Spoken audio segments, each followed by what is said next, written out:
Aswang Radio! Ang radyo ng mga aswang! Pwede ba kitang makausap, Vince?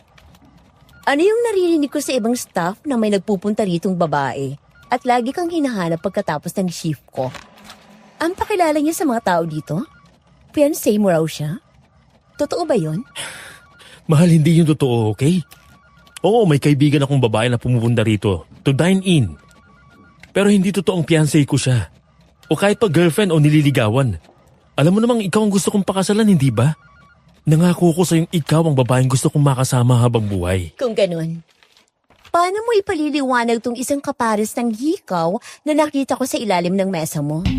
Hindi akin to. Walang ibang babaeng pumapasok dito kundi ako lang. Kanino to? Sa kanya ba? Fine. Oo, Joyce. Pinapasok ko siya rito. Pero I swear, hindi ko siya babae. Hindi ko magagawang lukuhin ka, mahal. Tapat ako sa'yo, kaya please, huwag mo na akong pagdudahan. Mahal na mahal kita. Siguraduhin mo lang. Dahil alam mo ang mga bagay na ginawa ko para sa'yo. Oo, boss kita. Marami ka nang naitulong sa akin at sa pamilya ko. Pero sana alam mo rin kayang-kaya kitang iwan sa oras na malaman mong niloloko mo ko. Malaki ang utang na loob ko sa'yo. Pero hindi yun sapat para pagmukhain kong tangang sarili ko sa'yo. Naiintindihan mo ba ako? Oo, Joyce. Pangako. Wala akong kagaguhang ginagawa sa likod mo. Hindi ko kaya mawala ka sa akin. Hindi ko nakakayanin pang may mawala na namang importanteng tao sa buhay ko. Maniwala ka sa akin, mahal. Ayokong pati ikaw mawala pa sa akin. Alam mo namang ikaw na lang ang meron ako, hindi ba? Huwag mo akong iiwan.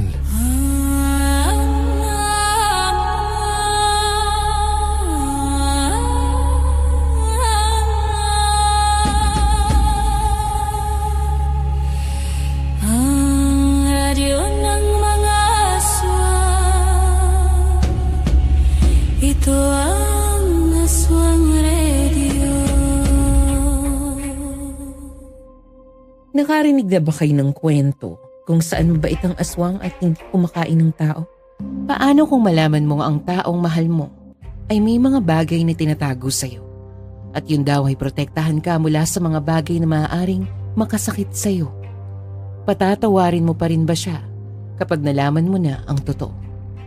Paano kung imbis na protektahan ka niya sa pamamagitan ng paglilihim, mas lalo ka lang mapapahamak at masasaktan? Anong gagawin mo? Kung may kasagutan ka sa tanong ko, paki-comment naman po ang mga sagot at gusto kong magbasa ng mga sagot ninyo. Kung gusto mong malaman kung ano nangyari matapos kong kumprontahin si Vince at ano magiging papel ng babaeng yon sa istorya naming dalawa, pakinggan mo ang kwento ko hanggang dulo ng malinawan ka. Gusto kitang batiin ng pinagpalang araw, DJ Rosana, pati na rin sa inyong mga tagapakinig dito sa Aswang Radio. Ako nga po pala si Joyce, hindi ko tunay na pangalan. Ako po'y 33 anyos na ngayon at nangyari ito, 5 taon na rin ang nakalilipas sa aming probinsya. Hindi ko na lang po sasabihin kung saan para maiwasan ang mga katanungan ninyong lahat. Ayaw ko din na may makakilala sa akin kung sino ba talaga ako o ang ibang taong mababanggit ko sa karanasan kong ito. Noong mga panahong iyon, naging nobyo ko po ang boss kong si Vince. May-ari po siya ng isang Spanish cuisine restaurant at ako po ang manager doon. Sa 1 taon kong pagtatrabaho sa kanya, nagkamabutihan po kaming dalawa hanggang sa nagkaroon kami ng relasyon. Pero pagdating na 3 taon namin, nagsimulang subukin ang pagmamahalan naming dalawa. Unti-unti nasira ang tiwala ko sa kanya nang malaman ko ang mga bagay na itinatago niya sa akin. Hindi lang ako ipinahamak ng pagsisinungaling niya, kundi munti ko nang itong ikamatay. Dahil sa malagim na katotohanan hanggang ngayon, hindi ko pa rin matanggap.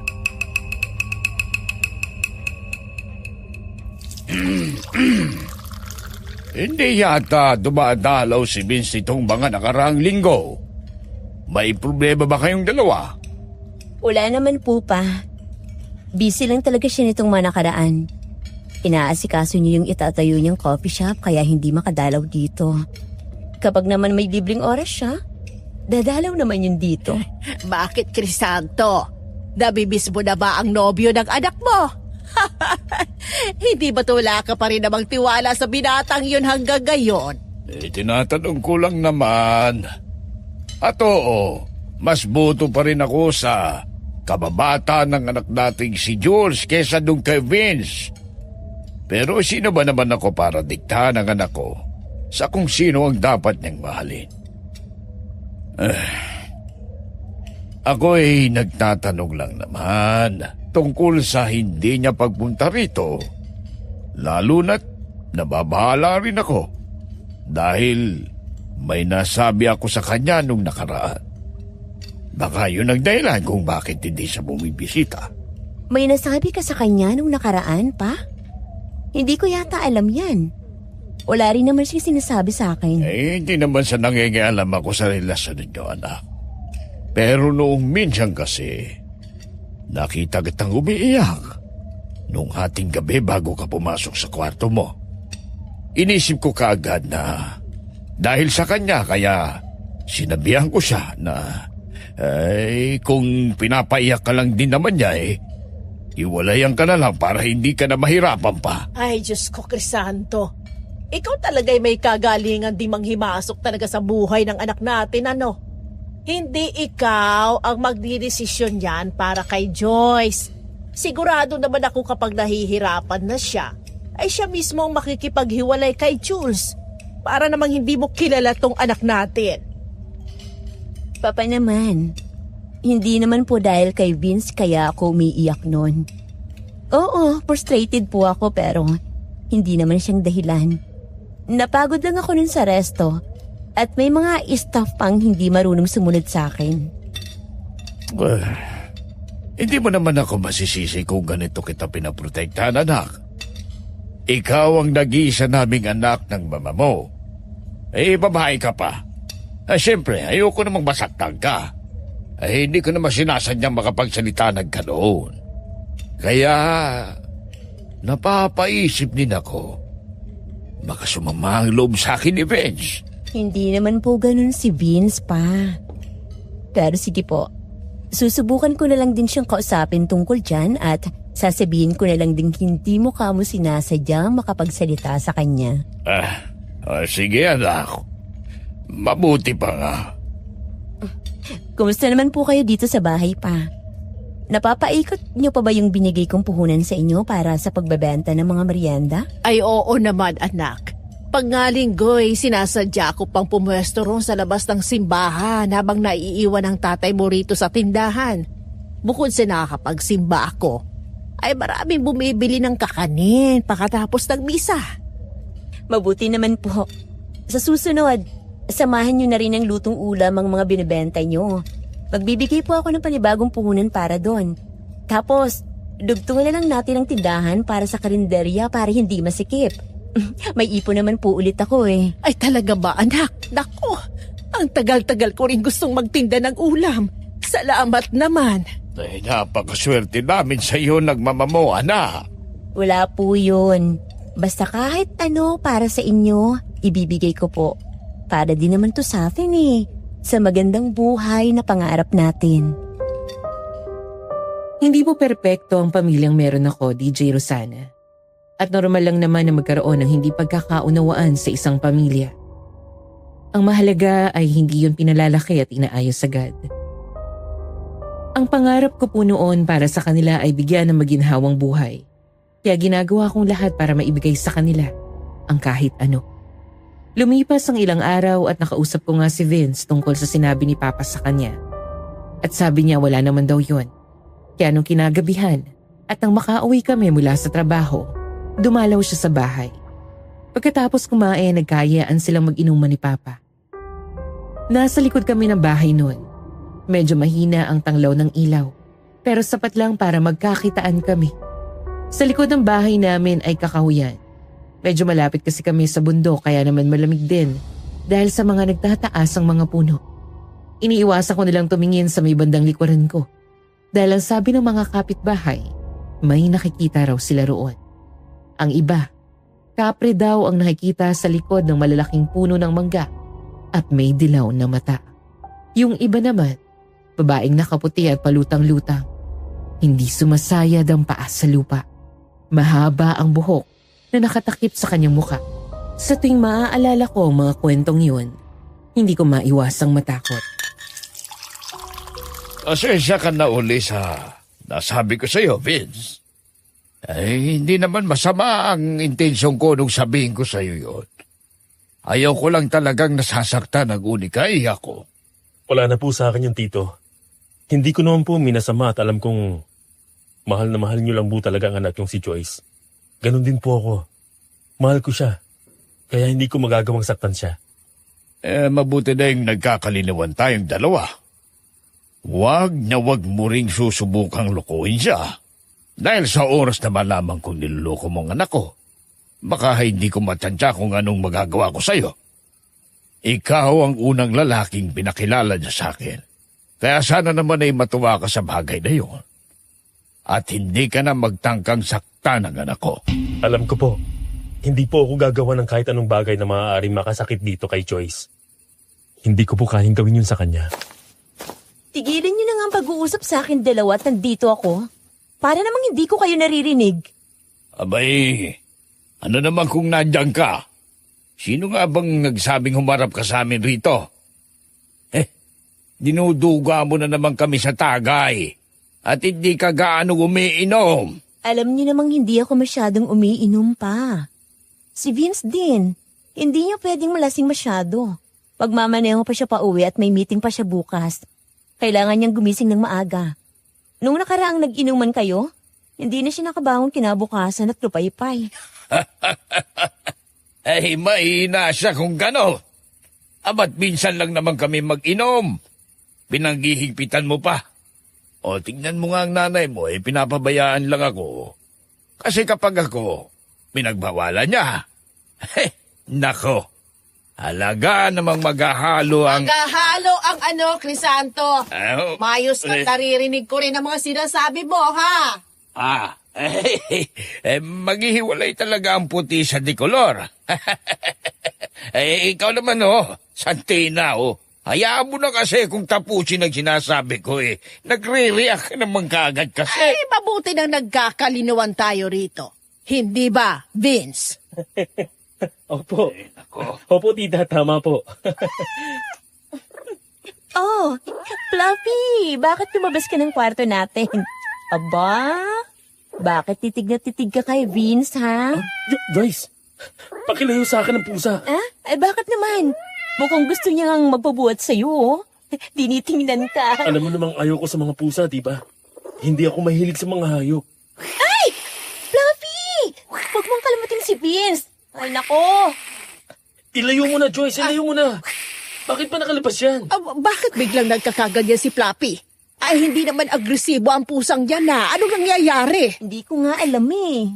Sandali lang at ikukulong ko na siya ulit sa kwarto. Vince, nasugatan ka ba? Hindi naman. Basta ilayo mo na sa akin yung pusa. Tumango na lang ako kay Vince at ikinulong ang alaga kong si Fluffy sa kwarto. Noon pa man, alam ko nang ayaw talaga ni Vince sa mga pusa o kahit pa sa aso. Kaya naman hindi ko na pinalalapit ang mga alaga ko sa kanya dahil nagrereklamo siya. 12:00 na ng hating gabi nang matapos silang mag-inuman. Mabuti na lang at hindi naman gaanong nalasing si Vince kahit ang daming pinainom sa kanya ni Papa. Hinatid namin siya hanggang sa labas kung saan nakaparada ang kotse niya. Biglang umihip ang malakas na hangin. Napayakap ako sa sarili ko dahil sa lamig na hatid noon. Tahol din ng tahol ang mga aso ng mga kapitbahay.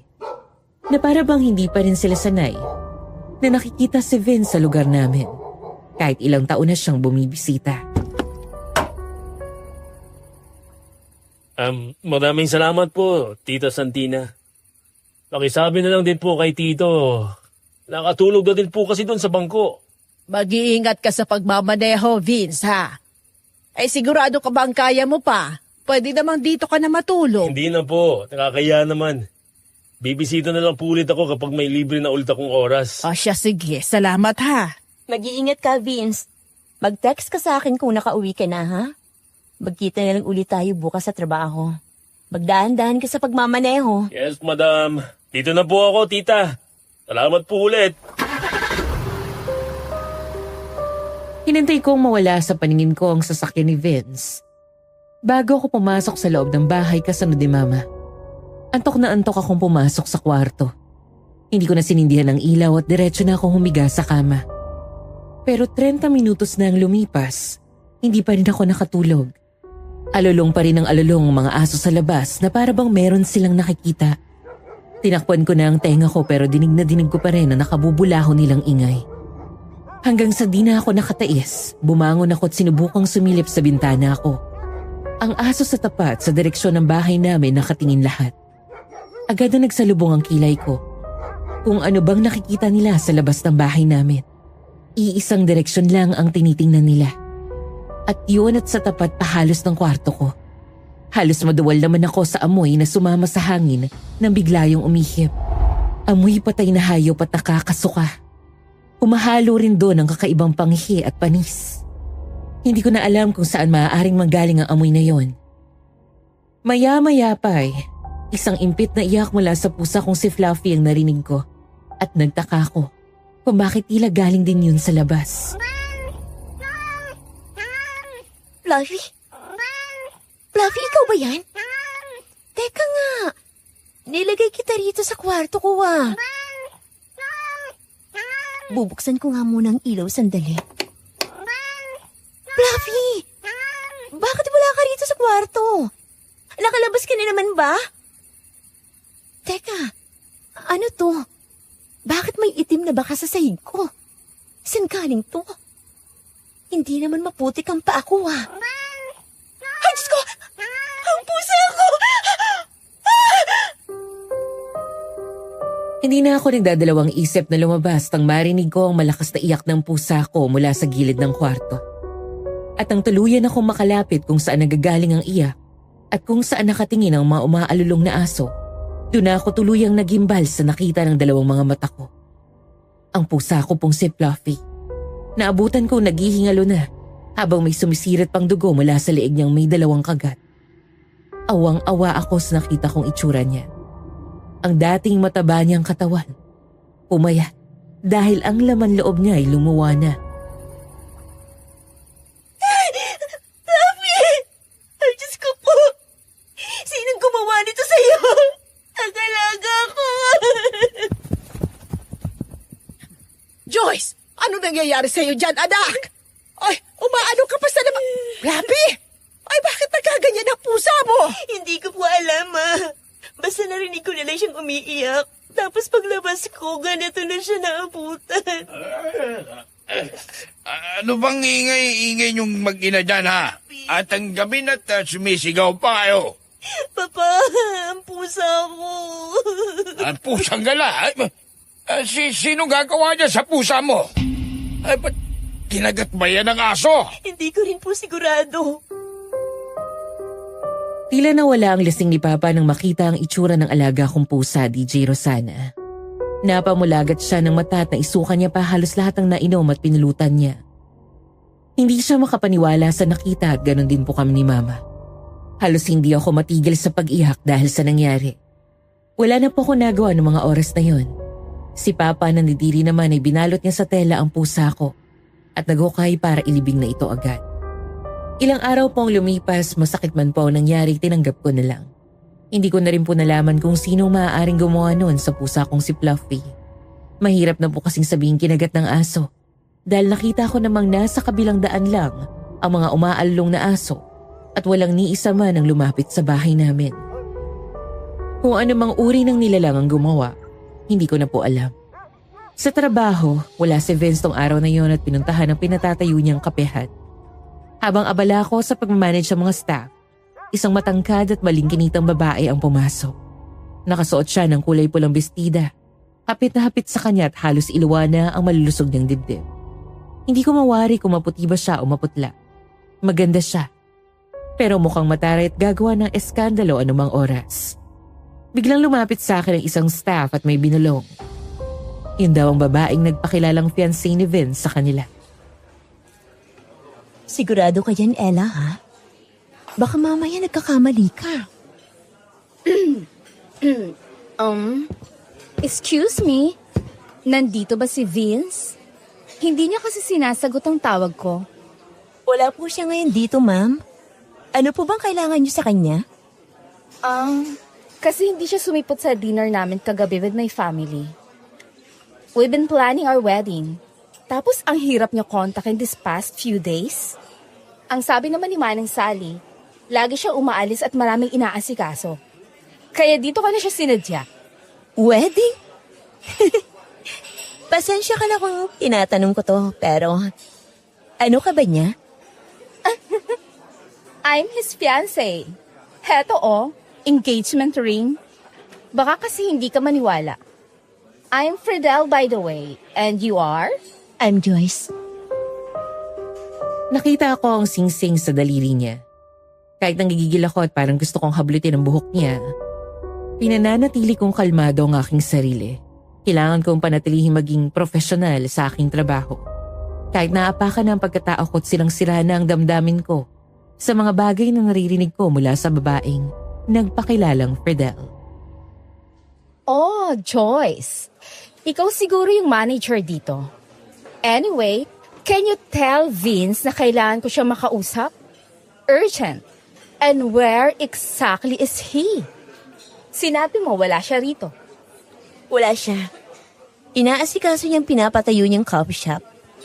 Kung importante yung sasabihin mo, pwede mong iwan sa akin ang message mo at ako na magsasabi sa kanya.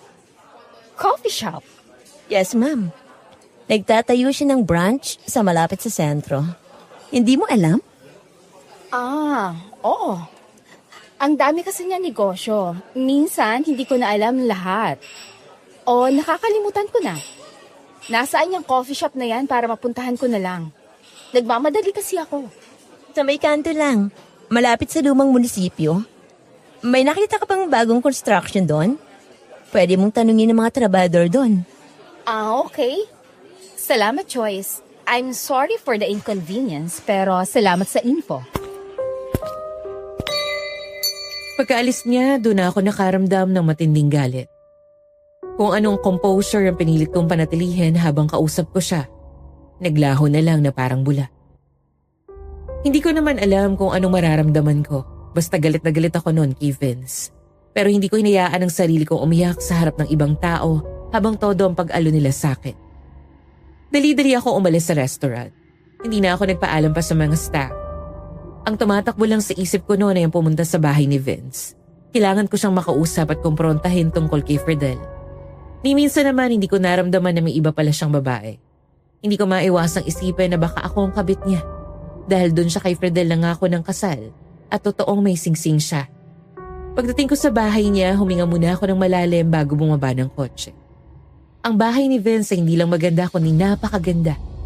Pamana pa raw ito sa kanya ng mga magulang niyang namatay. Bata pa lamang siya. Maaga siyang naulila at simula noon ay ang kasambahay nilang si Manang Sally ang nag-aalaga sa kanya. Madalang ako pumunta sa bahay niya dahil sa hindi maipaliwanag na pakiramdam tuwing naroon ako. Pakiramdam ko kasi ay laging may nakamasid sa akin, lalo na sa tuwing magagawi ang tingin ko sa matandang puno ng akasya sa likod ng kanilang bahay. Hindi ko alam kung bakit ganoon pero kahit wala man lang ako nakikita, pakiramdam ko talaga may nakatingin sa bawat galaw ko. Naabutan ko si Manang Sally na nagdidilig ng mga halaman sa labas. Nagulat siya nang makita ako at tila hindi niya alam kung anong gagawin niya. Ay, Joyce! Ay, Diyos ko! Nagulat naman ako sa pagpunta niyo. Alam ba ni Vince na pupunta ka rito ngayon? Magandang araw po, Manang Sally. Pasensya ka na. Hindi na rin ako nakapagsabi. Si Vince, umuwi na ba? Kailangan ko kasi siyang makausap. Wala pa siya, anak. Ang sabi niya ay baka gabihin siya dahil may inspection pa raw sa isang site. Bakit ka nga ba napupunta rito ngayon? Ay, ganun po ba? Hihintayin ko na lang po siya rito. Sige, nagmerienda ka na ba? Ipagtitimpla kita ng juice. Hindi na po, Manang Sally. Hindi naman ako nauuhaw. Sigurado ka ba? Mainit ang panahon ngayon.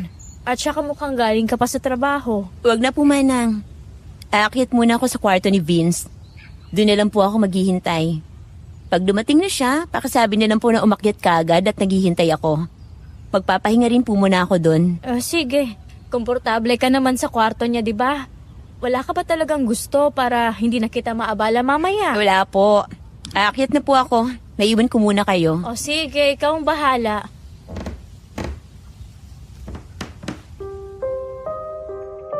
Ngumiti na lang ako sa matanda bago ko siya iniwan sa hardin. Nagtungo ako sa itaas at pumasok sa malaking kwarto ni Vince. Diretso ako naupo sa gilid ng kama. Pero sa mga oras na yon, hindi pa rin talaga humuhupa ang galit na nararamdaman ko. At hindi ko inakalang nang mapalingon ako sa mesa sa gilid ng kama niya, lalo pang titindi ang galit ko para sa kanya. Isang maliit na bagay na nagpabilis sa tibok ng puso ko. Isang kulay asul na collar na pagmamayari ng pusa kong si Fluffy. Ang collar na may maliit na bell na lagi kong naririnig kapag naglalaro siya. Pero hindi lang po yun ang napansin ko, DJ Rosana. May bahid po ng tuyong dugo ang matingkad na kulay ng tela nito. Inabot ko yon at tinitigan sa palad. Kung ano-anong nakakatakot na bagay ang pumasok sa isip ko. Ang katawan ni Fluffy na may 2 malaking kagat sa leeg. Ang biglang pagiging agresibo ni Fluffy kay Vince bago siya namatay. Ang pag-ayaw ni Vince sa pusa. Halos manginig na ako sa matining bugso ng nararamdaman kong pagkamuhi para sa lalaki. Malinaw para sa akin. Siya ang maaaring dahilan kung bakit namatay ang pusa ko. Pero katakataka pa rin, paano niya nagawa ang bagay na yon? Higit 2 oras akong tulala. Bumalik lang ako sa ulira nang marinig ko ang paghinto ng kotse sa labas.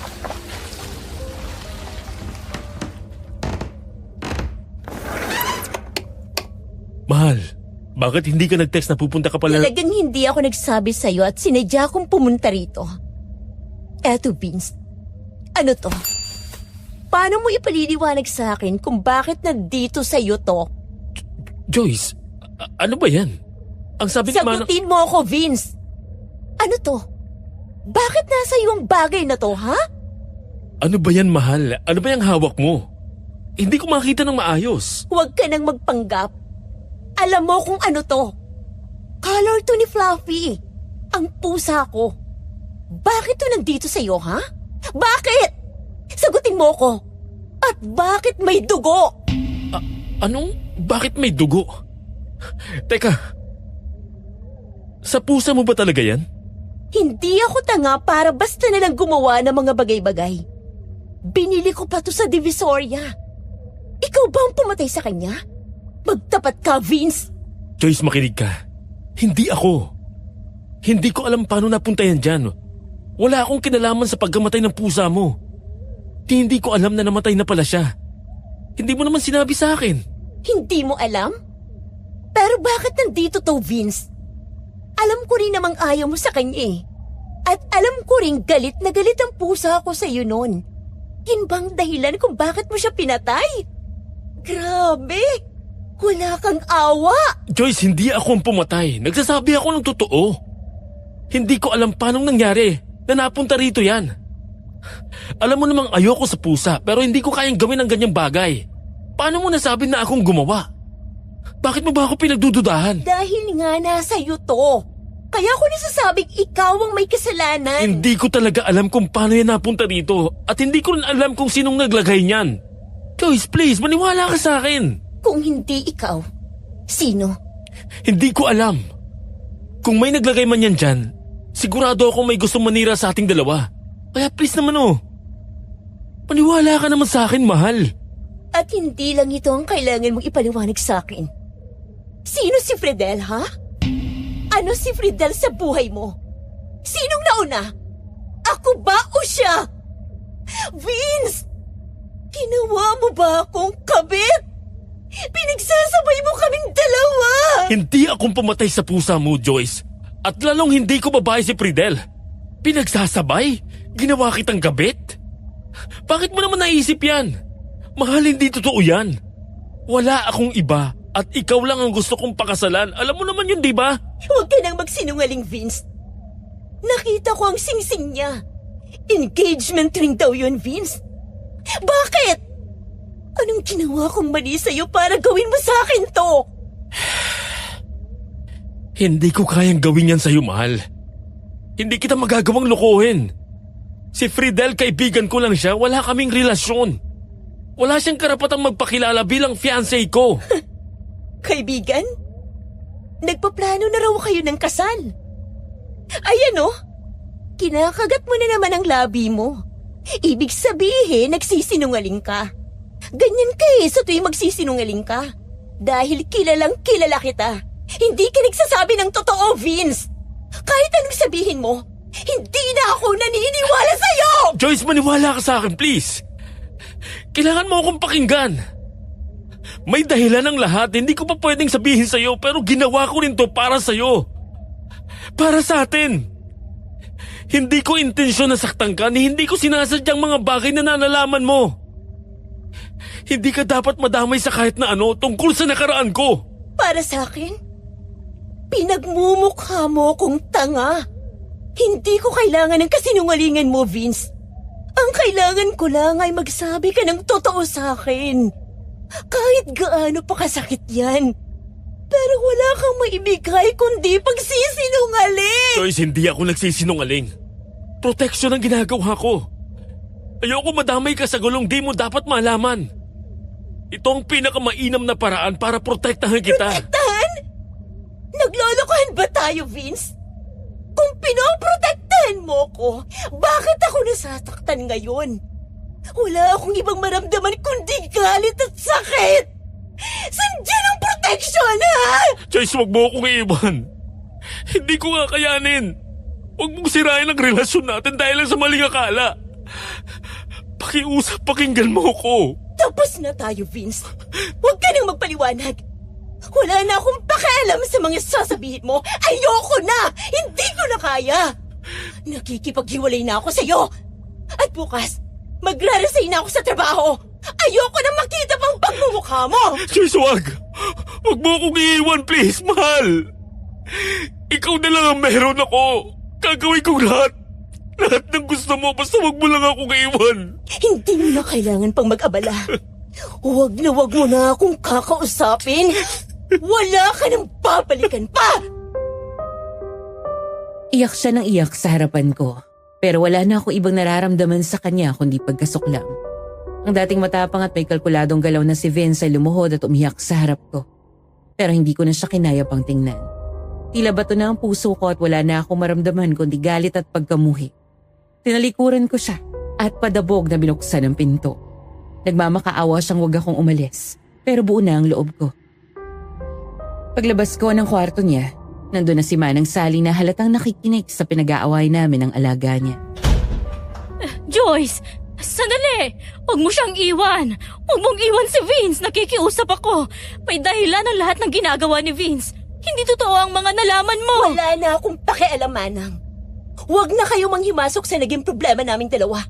Wala kayong kinalaman dito. Totoong mahal ka ni Vince! Maniwala ka! Intindihin mo siya!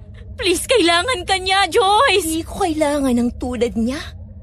Kung totoo ang pagmamahal niya, hindi niya ako lolokohin. Aalis na ako, Manang Sally. Pasensya na rin. Teka! Joyce! Sandali lang naman! Iniwan ko si Manang Sally na nagmamakaawa rin tulad ni Vince. Hindi na ako lumingon pa sa likod. Habang nagmamaneho ako, tila pinipiga ang dibdib ko. Puno ako ng tanong, sakit at pagdududa. Walang ibang tumatakbo sa isip ko kundi kailangan ko na siyang iwan para sa sarili ko. Nang makarating ako sa bahay, napahawak na lang ako sa gate. Hindi ko pa man yun nabubuksan, bumuhos na ang luha ko. Naghalo ang sakit, galit at hiya. Hindi ko na napigilan pa ang sarili ko. Naghalo-halo na ang lahat sa akin at hinayaan ko na lang bumuhos ang nararamdaman ko. Bigla na lang sumulpot ang kababata kong si Jules mula sa likuran na agad namang nag-alala sa lagay ko noong mga oras na yun. Oy! Joyce? Bakit ka umiiyak? Anong nangyari sa'yo, ha? Jules, hindi ko na kaya. Ang sakit-sakit na. Hindi ko na alam ang gagawin ko. Halika dito sandali. Ano ba kasing nangyari? May nanakit ba sa'yo? May gumawa ba ng masama sa'yo? Sabihin mo sa akin. Tatadyakan ko sa mukha. Kung pwede lang malakit ngayon gagawin ko. Makaganti lang ako, Jules. Pero alam mo namang hindi rin ako ganong klaseng tao. Nandito ako, Joyce. Hindi ako aalis. Samahan kita. Sabihin mo lang sa akin kung anong nangyari. Hindi ka naman magkakaganyan kung walang ibang dahilan. Bira kang umiyak. Kaya alam kong sobrang sakit ang pinagdaraanan mo ngayon. Si Vince. Tapos na kami, Jules. Tapos na talaga. Hindi ko na kaya yung mga kasinungalingan niya. Hindi ko maintindihan kung bakit niya pa ako kailangang saktan ng ganito. Ha? Anong ginawa ni Vince? May ginawa ba siyang masama sa'yo? Sabihin mo. Hindi ako makakampante hanggat hindi ko alam kung anong nangyari. Iba't ibang kasinungalingan. Mga bagay na hindi ko na alam kung ano nga bang totoo. May iba siyang babae. At yung pusa ko, Jules, may kinalaman siya sa pagkamatay ni Fluffy. May ebidensya ako. Anak, anong nangyayari sa'yo? Bakit ka umiiyak? May masama bang nangyari? Joyce, magsalita ka anak. Si Vince ba ang dahilan? Ma, Pa, hiwalay na kami ni Vince. Nakipag-hiwalay na ako. Ha? Bakit? Anong dahilan? Ayos pa lang naman kayo nung nakaraan Tito, tita. May iba siyang babae. At bukod pa po dun, may ebidensya si Joyce na si Vince daw ang pumatay sa pusa niyo. Ano? May babae siya? At siya ang pumatay sa alaga mo? Ba't ang hayop yung Vince na yan Crisanto, kumalma ka. Joyce, halika rito anak. Pumasok muna tayo sa loob. Ma, ang sakit-sakit po. Bakit niya ako niloko? Hindi ko na po alam kung anong totoo sa mga sinabi niya. Sabi niya, hindi raw totoo ang lahat ng yun. Sige lang, iiyak mo lang yan anak. Nandito lang kami ng papa mo. Hinding-hindi ka namin pamabayaan. Manda sa akin yung Vince na yan. Nilinaw ko na sa kanyang ayaw kitang masaktan dahil nag-iisang anak lang kita. Tapos ganito ang gagawin niya. Tito, hayaan po muna natin si Joyce na makapagpahinga. Mukhang pagod po siya. Tinulungan ako ni Jules at ni Mama na makapasok sa loob. Galit na galit si Papa at alam kong hindi niya hahayaan. Nasaktan lang ako ni Vince ng ganun-ganun na lang. Akala ko po na mamamatay na ako sa sakit na nararamdaman ko, DJ Rosana. Pero sinubukan kong bawiin ang sarili ko kahit na mahirap. Lumipas ang mga araw at pilit akong kinakausap ni Vince. Paulit-ulit siyang pumupunta sa bahay. Sa tuwing makikita ko siya, tila bumabalik ang sakit at galit ko.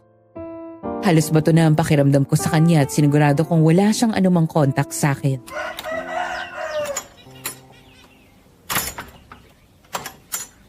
Joyce, mahal. Pakinggan mo ako. May dahilan ako. Hindi totoong iniisip mo. Wala na akong pakialam sa mga sasabihin mo. Umalis ka na. Hindi ako aalis. Hanggat hindi ka nakikinig sa akin. Hoy Vince, umalis ka na raw. Respetuhin mo naman si Joyce. Bakit pa ang kulit mo? Huwag kang makialam, Jules. Wala kang kinalaman dito. May kinalaman ako dahil sinasaktan mo ang kaibigan ko. Kaibigan ka lang, boyfriend niya ako. Dati yun, Vince. Ngayon, wala na kayo.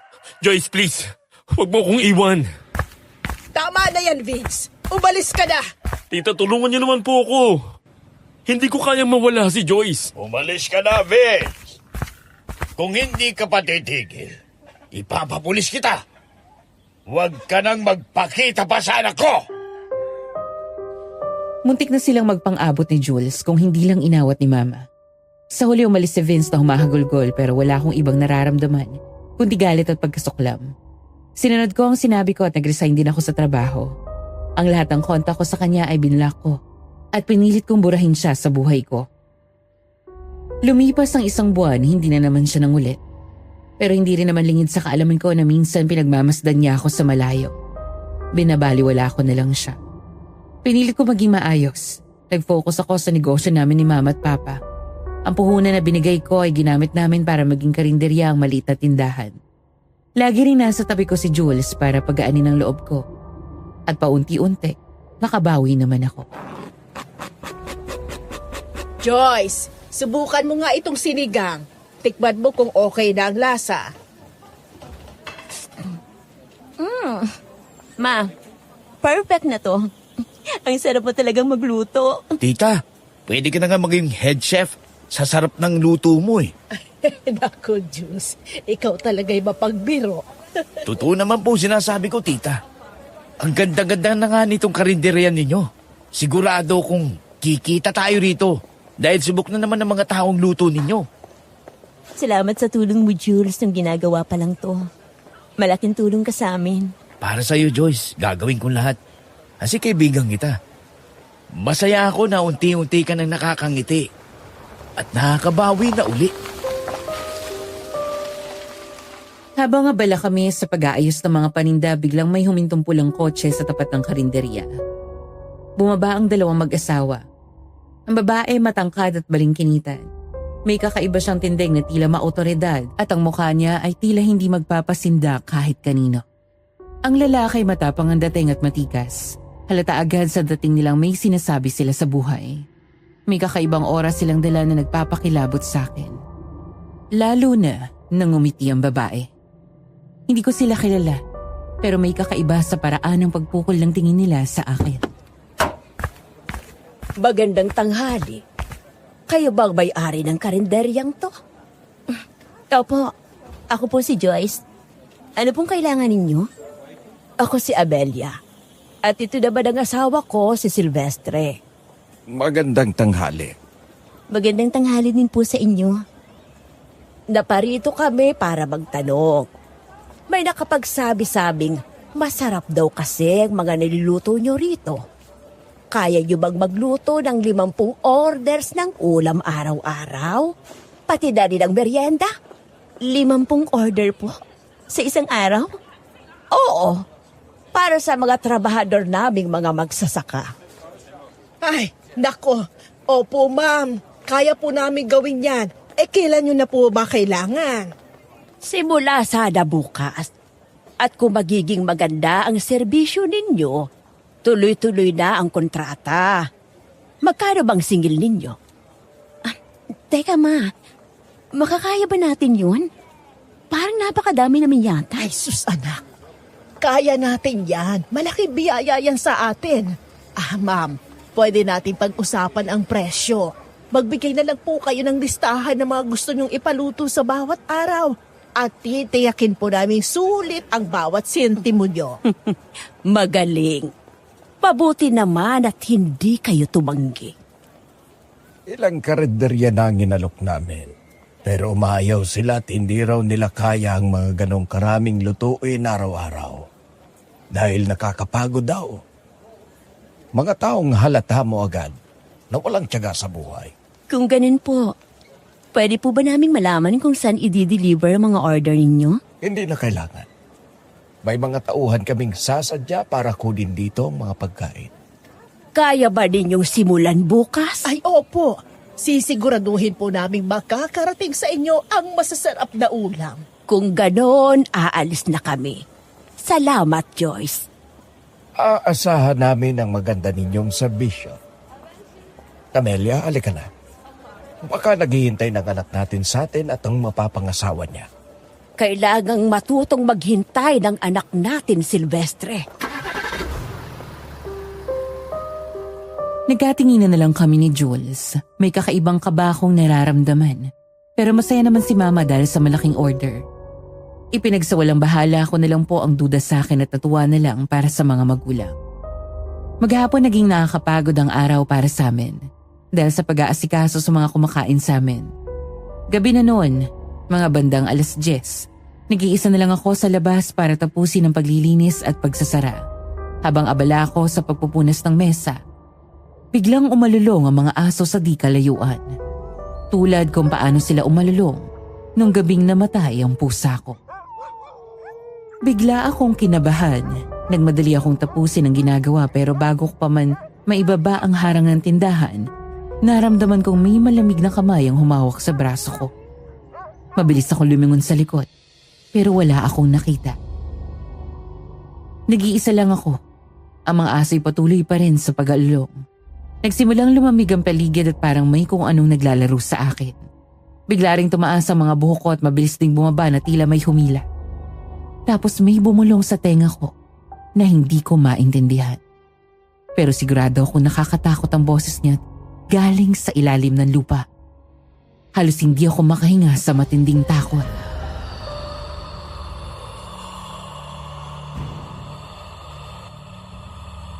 Sino ka? Magpakita ka! Joyce! Anong nangyayari sa'yo? Bakit ka sumisigaw dyan?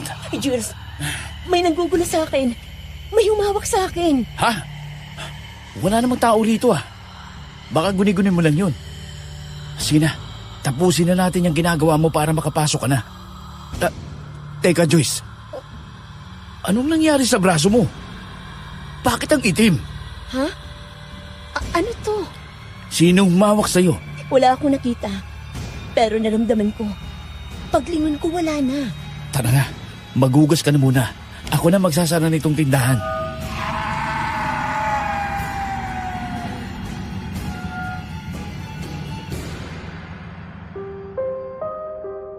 Nakita ko ang itim na marka ng kamay sa braso ko, na tila galing sa abo o uling. Nag-iwan ito ng malinaw na bakas ng kamay na hindi naman sakin. Nagsitaasan ang mga balahibo ko. Lalo na't naramdaman ko talagang may humawak sa akin na hindi ko naman nakikita, maski anino. Pumasok muna ako at naghugas ng braso, habang naiwan naman si Jules sa labas. Pagbalik ko, tapos na siyang mag-lock. Sigurado ka bang wala kang nakita kanina? Wala talaga, Jules. Pero naramdaman ko, ang lamig ka ng kamay niya. Baka multo yan. Pero, bakit ka naman ginugulo? Hindi ko rin alam. Hayaan mo na yun. Magdasal ka na lang mamaya bago matulog. Ikaw pala, bakit bigla kang napadaan? Nakita ko kasi si Vince kani-kanina lang. Nagtatago sa likod ng mangga. Halatang pinapanood ka. Si Vince? Nandito siya? Oo. Pinaalis ko siya. Sinabi ko, kung magpapakita pa siya sa iyo, itutuloy ko na ang gusto ko noon pa. Anong sinabi mo? Sinabi ko tatadyakan ko mukha niya. Ba'y nakinig naman. Tapos ayun, naabutan naman kita ritong parang tuliro. Salamat, Jules.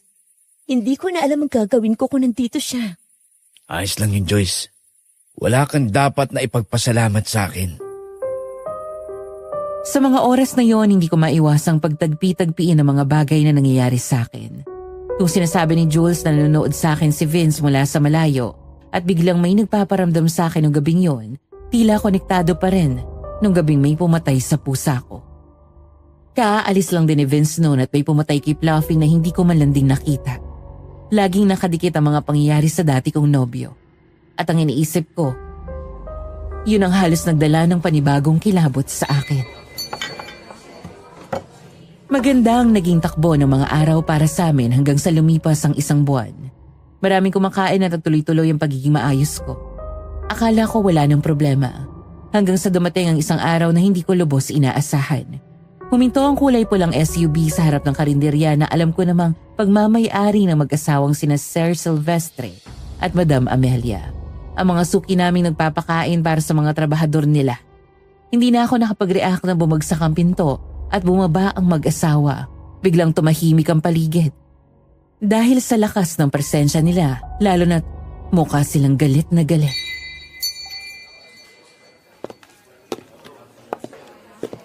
Joyce! Nasaan ang mga magulang mo, ha? Lalo na yung nanay mo! Bakit po? May problema po ba? Malaking problema. Kaya palabasin mo na yung mga magulang mo. Bago pa ako makagawa ng mas malaking gulo rito sa peste ninyong karinderya. Madam Amelia, ano po bang nangyayari? Hindi na kami magpapaligoy-ligoy pa. 3 sa tauhan namin ang namatay. 7 ang nasa ospital ba't inoobserbahan dahil sa pagsusuka. Wala naman silang ibang kinain kahapon kundi pagkain nyo lang. Po? Food poisoning po ba sinasabi ninyo? Ma'am, imposible po. Bagong luto po Imposible? Sinasabi mo bang nagsisinungaling kami? Na gumagawa kami ng kwento, ha? At ano namang mapapala namin kung masira namin kayo? Hindi po. Ang ibig ko lang pong sabihin. Ang ibig mong sabihin, wala na kayong kawala. Mananagot kayo sa ginawa ninyo. Ay, grabe naman, oh. Sumakit daw yung tiyan? Parang ano daw, Ma'am, sir. Baka naman pwedeng idaan natin sa maayos na usapan. Wala po kaming intensyon na... At sino ka naman para makialam dito, ha? Kaibigan po nila ako. At hindi ko hayaang ginaganyan niyo po sila rito. Kung ganon, sabihin mo sa mga kaibigan mong to na handa kami magsampa ng kaso. At hindi lang yun, ipasasara namin tong karinderya nyo para wala na kayong malason. Hindi kami papayag na umuusad ang negosyo nyong pumapatay ng mga tao. Ma'am, hindi po kami pumatay ng sino man. Wala po kaming nilalason. Pwede po nating ipatest lahat ng pagkain namin. Hindi na kailangan. Meron na kaming test results. And guess what? May substance na nakita sa tiyan ng mga biktima. At saan lang yun pwedeng manggaling? Dito! Hindi po kami gumagamit ng kung ano-anong kemikal. Lahat po sariwa.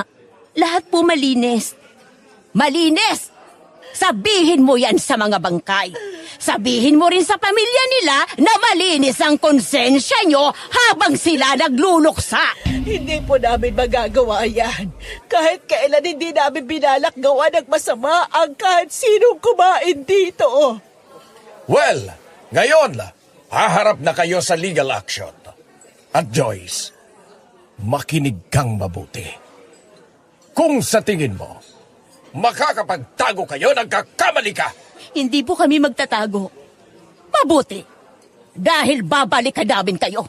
At sa susunod, hindi na lang puro salita ang pinaghahawakan namin. Hindi nyo magugustuhan ang gagawin namin sa inyo. Nanlambot ang tuhod ko habang pinapanood ko silang sumakay sa sasakyan nila. Simula nung araw na yon, napilitan kaming magsara. Dahil kumalat na rin mula sa ibang taong kumakain ng mga oras na yon ang balita. Tila biglang gumuho ang mundo ko dahil sa isyong aming kinakaharap.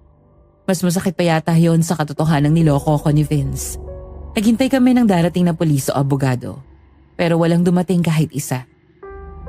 Hindi naman namin alam kung nagsasabi pa sila ng totoo dahil wala namang napapabalita sa lugar namin tungkol sa pagkamatay ng mga magsasaka dulot ng food poisoning. Pero hindi kami nakakasigurado dahil hindi rin talaga namin alam kung saan nakatira ang mag-asawa para sana harapin sila. Dahil sa problemang kinakaharap halos gabi-gabi, nagiinom si Papa. Pare-parehas namin pinoproblema yon at hindi may tatangging natatakot talaga kami sa araw-araw. Hating gabi ng mga oras na yon, nagiinom na naman si Papa kasama si Jules. Wala kaming ibang magawa ni Mama, kundi samahan sila. Ano na kayang balita sa mga na-food poison daw natin? Anak, huwag mo na isipin yan ngayon. Ang importante, wala pang dumadating na pulis o abogado. Baka nananakot lang talaga sila. Kung nananakot sila, manakot din tayo. Hindi na alam kung sino ako. Huwag kayong matakot, anak. Kaya ko kayong protektahan. Tito, dahan-dahan lang po, lasing na kayo. Hindi ako lasing. Medyo tinatamaan pa lang ng alak. Pero alam ko kung anong sinasabi ko ngayon. Baka kapag sinubukan nilang bumalik dito, may matamaan na talaga ako ng bolo ko. Pa, please naman. Huwag kang magbiro ng ganyan. Delikado po. Oo nga, Tito. Relax muna po kayo. Ang mabuti pa po, tama na ang pag-inom at pumasok na kayo para makapagpahinga. Hindi ako pasok. Gusto ko pang Jesus Maria, ano yun? Narinig niyo yan, di ba? Hindi normal ang alulong na yun. Parang hindi naman galing sa aso. Parang sa malaking hayop. Joyce, tignan mo yung kakawihan. May gumagalaw. Hindi pa naman ako lasing di ba? Akong bala, ako. Kahit anong klaseng hayop pa yan, papatayin ko yan. Huwag kayong lalapit, Ilang segundo akong hindi huminga. Tumingin ako sa kakahuyan at doon ko po nakita ang sinabi ng kaibigan kong gumagalaw daw. Hindi lang isa. 3 pares ng dilaw na mata ang nakatingin sa amin. Wari ba'y matagal na silang naroon at pinanunood kami. Nakatayo sila sa kadiliman, hindi gumagalaw, pero ramdam ko ang tensyon at takot. Ibang-iba ang amoy ng hangin, mabahong parang panis na dugo. Jules, 3 yata sila. Hindi ko alam. Pero hindi sila mukhang aso. Iba yung itsura nila eh. Ano ang mga yan? Crisanto! Jules! Joyce! Pumasok na kayo rito! Hindi tayo sigurado kung ano yan! Hindi ko urungan ng mga yan. Wala silang karapatang manakot dito sa bahay ko! Pa, pumasok na tayo, please. Please, pa, pakinggan mo ko. Joyce, ilayo na natin si Tito, tara. Jules, ayan na sila. Tumatakbo sila papunta sa atin. Ay, Jesus Maria Josep! Ah! Joyce, dito ka lang sa likod ko. Aba, nasa na ba ang bolo ko? Matatapang kayong mga hinayupa kayo! Pa, anong sabayan yan, pa? Pati, hindi ako natatakot kahit anong hayop pa yan!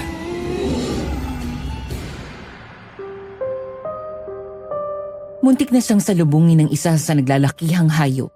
Hindi ko alam kung aso ba o tao pero habang papalapit, bumubukas ang bibig niya ng hindi normal. Mas malaki pa sa ulo ko. Parang kakainin si Papa ng buo. Ngunit bago sila makalapit sa amin may sumulpot mula sa dilim. Isang hayop din. Malaki, mas malaki pa sa kanila. Tumalon at hinarang ang atake. Nagkambanggaan sila tulad ng 2 sasakyang nagkarambola.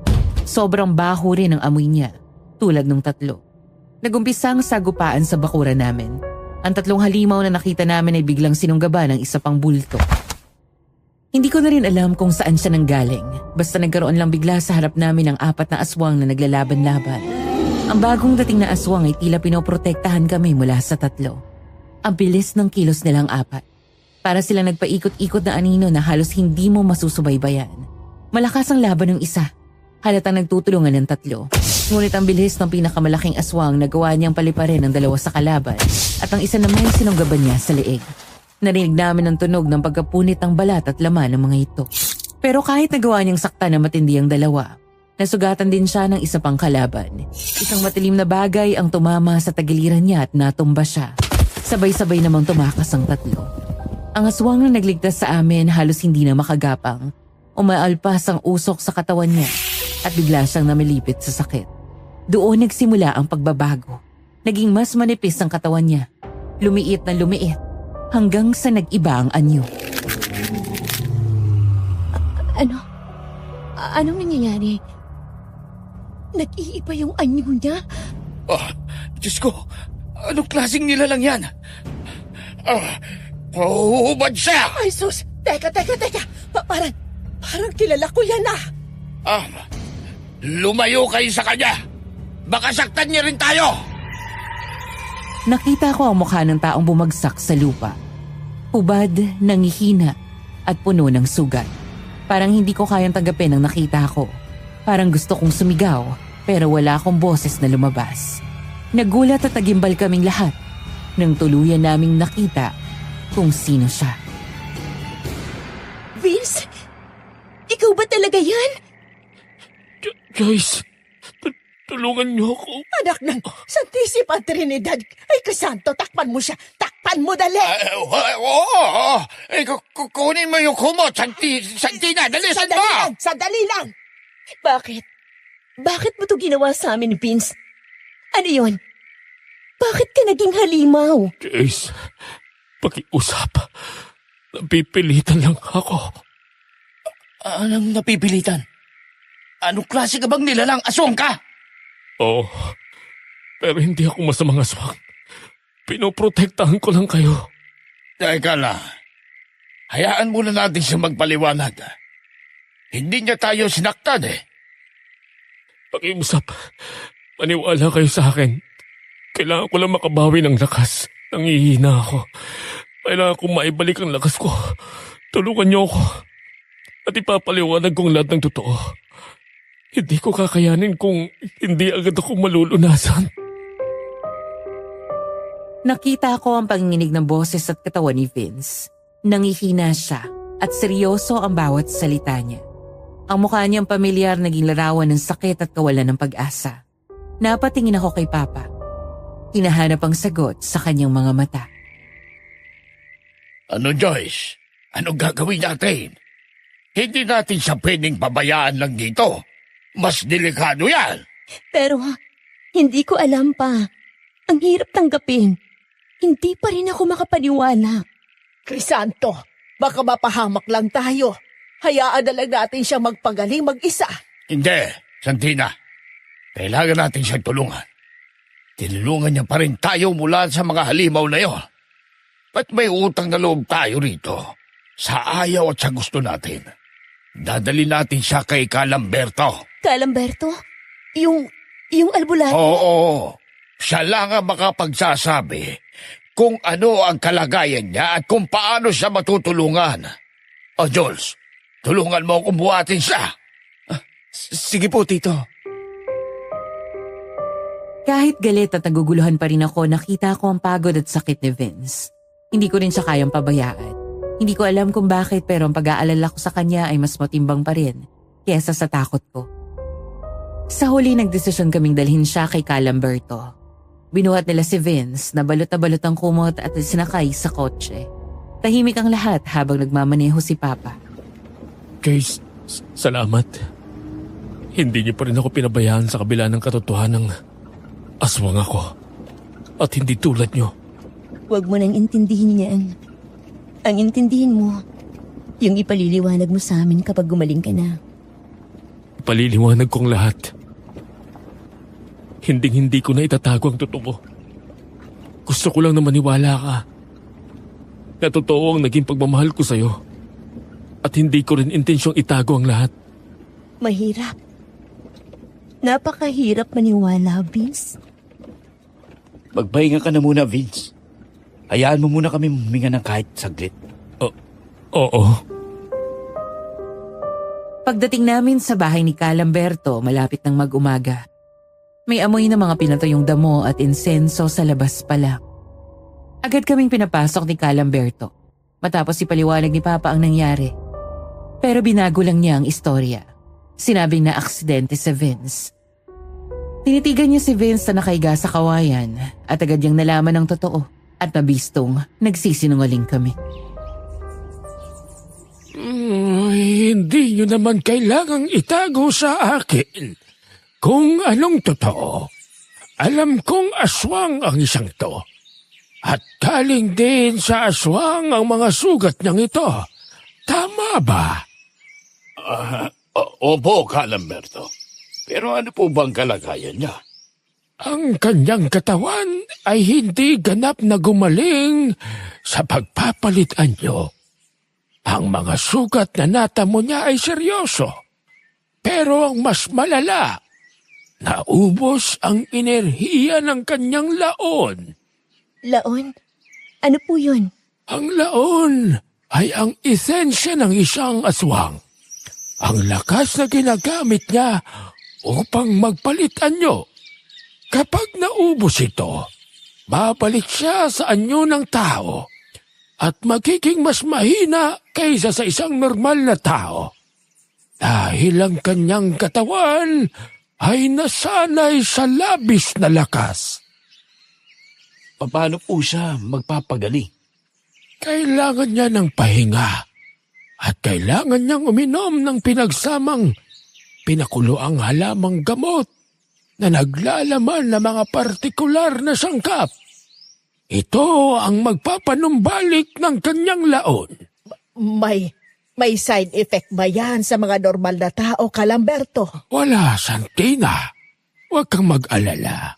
Ang gamot na ito ay para lang sa mga tulad niya na nangangailangan ng panibagong lakas. Ngunit tandaan niyo, ang pagpapagaling ng kanyang laon ay matagal na proseso. Gaano po ba katagal? Mga 2 linggo. At sa loob ng 2 linggong yan, kailangan niyang huwag kumilos at magpahinga lang. Kung wala siyang gagawin, mas mapapabilis ang pagpapagaling niya. Pakiusap, tulungan niyo ako. Hindi ko kakayanin kung mag-isa ako. Ano po ang pinakamainam na gawin, Calamberto? Dalhin niyo siya sa isang lugar na walang sinumang makakakita at alagaan niyo siya. Ang tulong niyo ang magiging pinakamabisang gamot sa kanya. Sige po, Calamberto. Gagawin namin ang lahat. Kayo ang magdesisyon sa dapat niyong gawin. Pero ang inyong pagtulong ay magliligtas sa isang nilalang na hindi ganap na masama.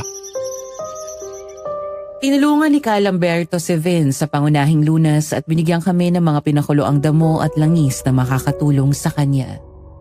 Bago kami umalis, tumingin ako kay Vince. Ang mukha niya ay puno ng awa at pagmamahal pero puno rin ng kasalanan. Sa loob-loob ko, nagdesisyon na ako. Kailangan ko siyang alagaan para lang malaman ang buong katotohanan. Alam kong may pumipigil din sa mga magulang ko na tulungan siya, pero nanaig pa rin ang pagiging mabuti nilang tao.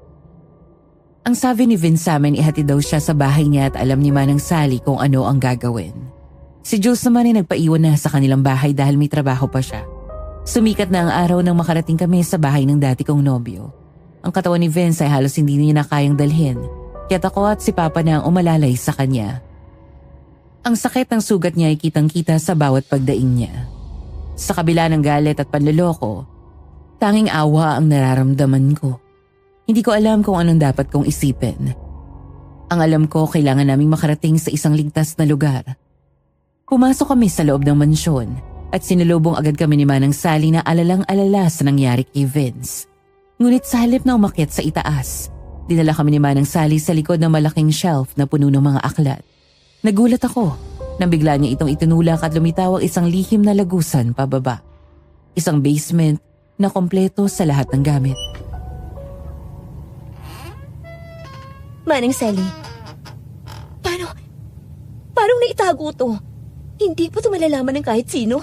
Hindi, Joyce. Itong sikreto namin ni Vince. Ito ang lugar na pinaghandaan niya para sa anumang mangyayari. Pero ngayon, kailangan niyo nang malaman ang lahat na katotohanan. Vince, alam kong masakit, pero kailangan mo nang magpaliwanag sa kanila. Wala nang oras para itago ko pang lahat, Joyce.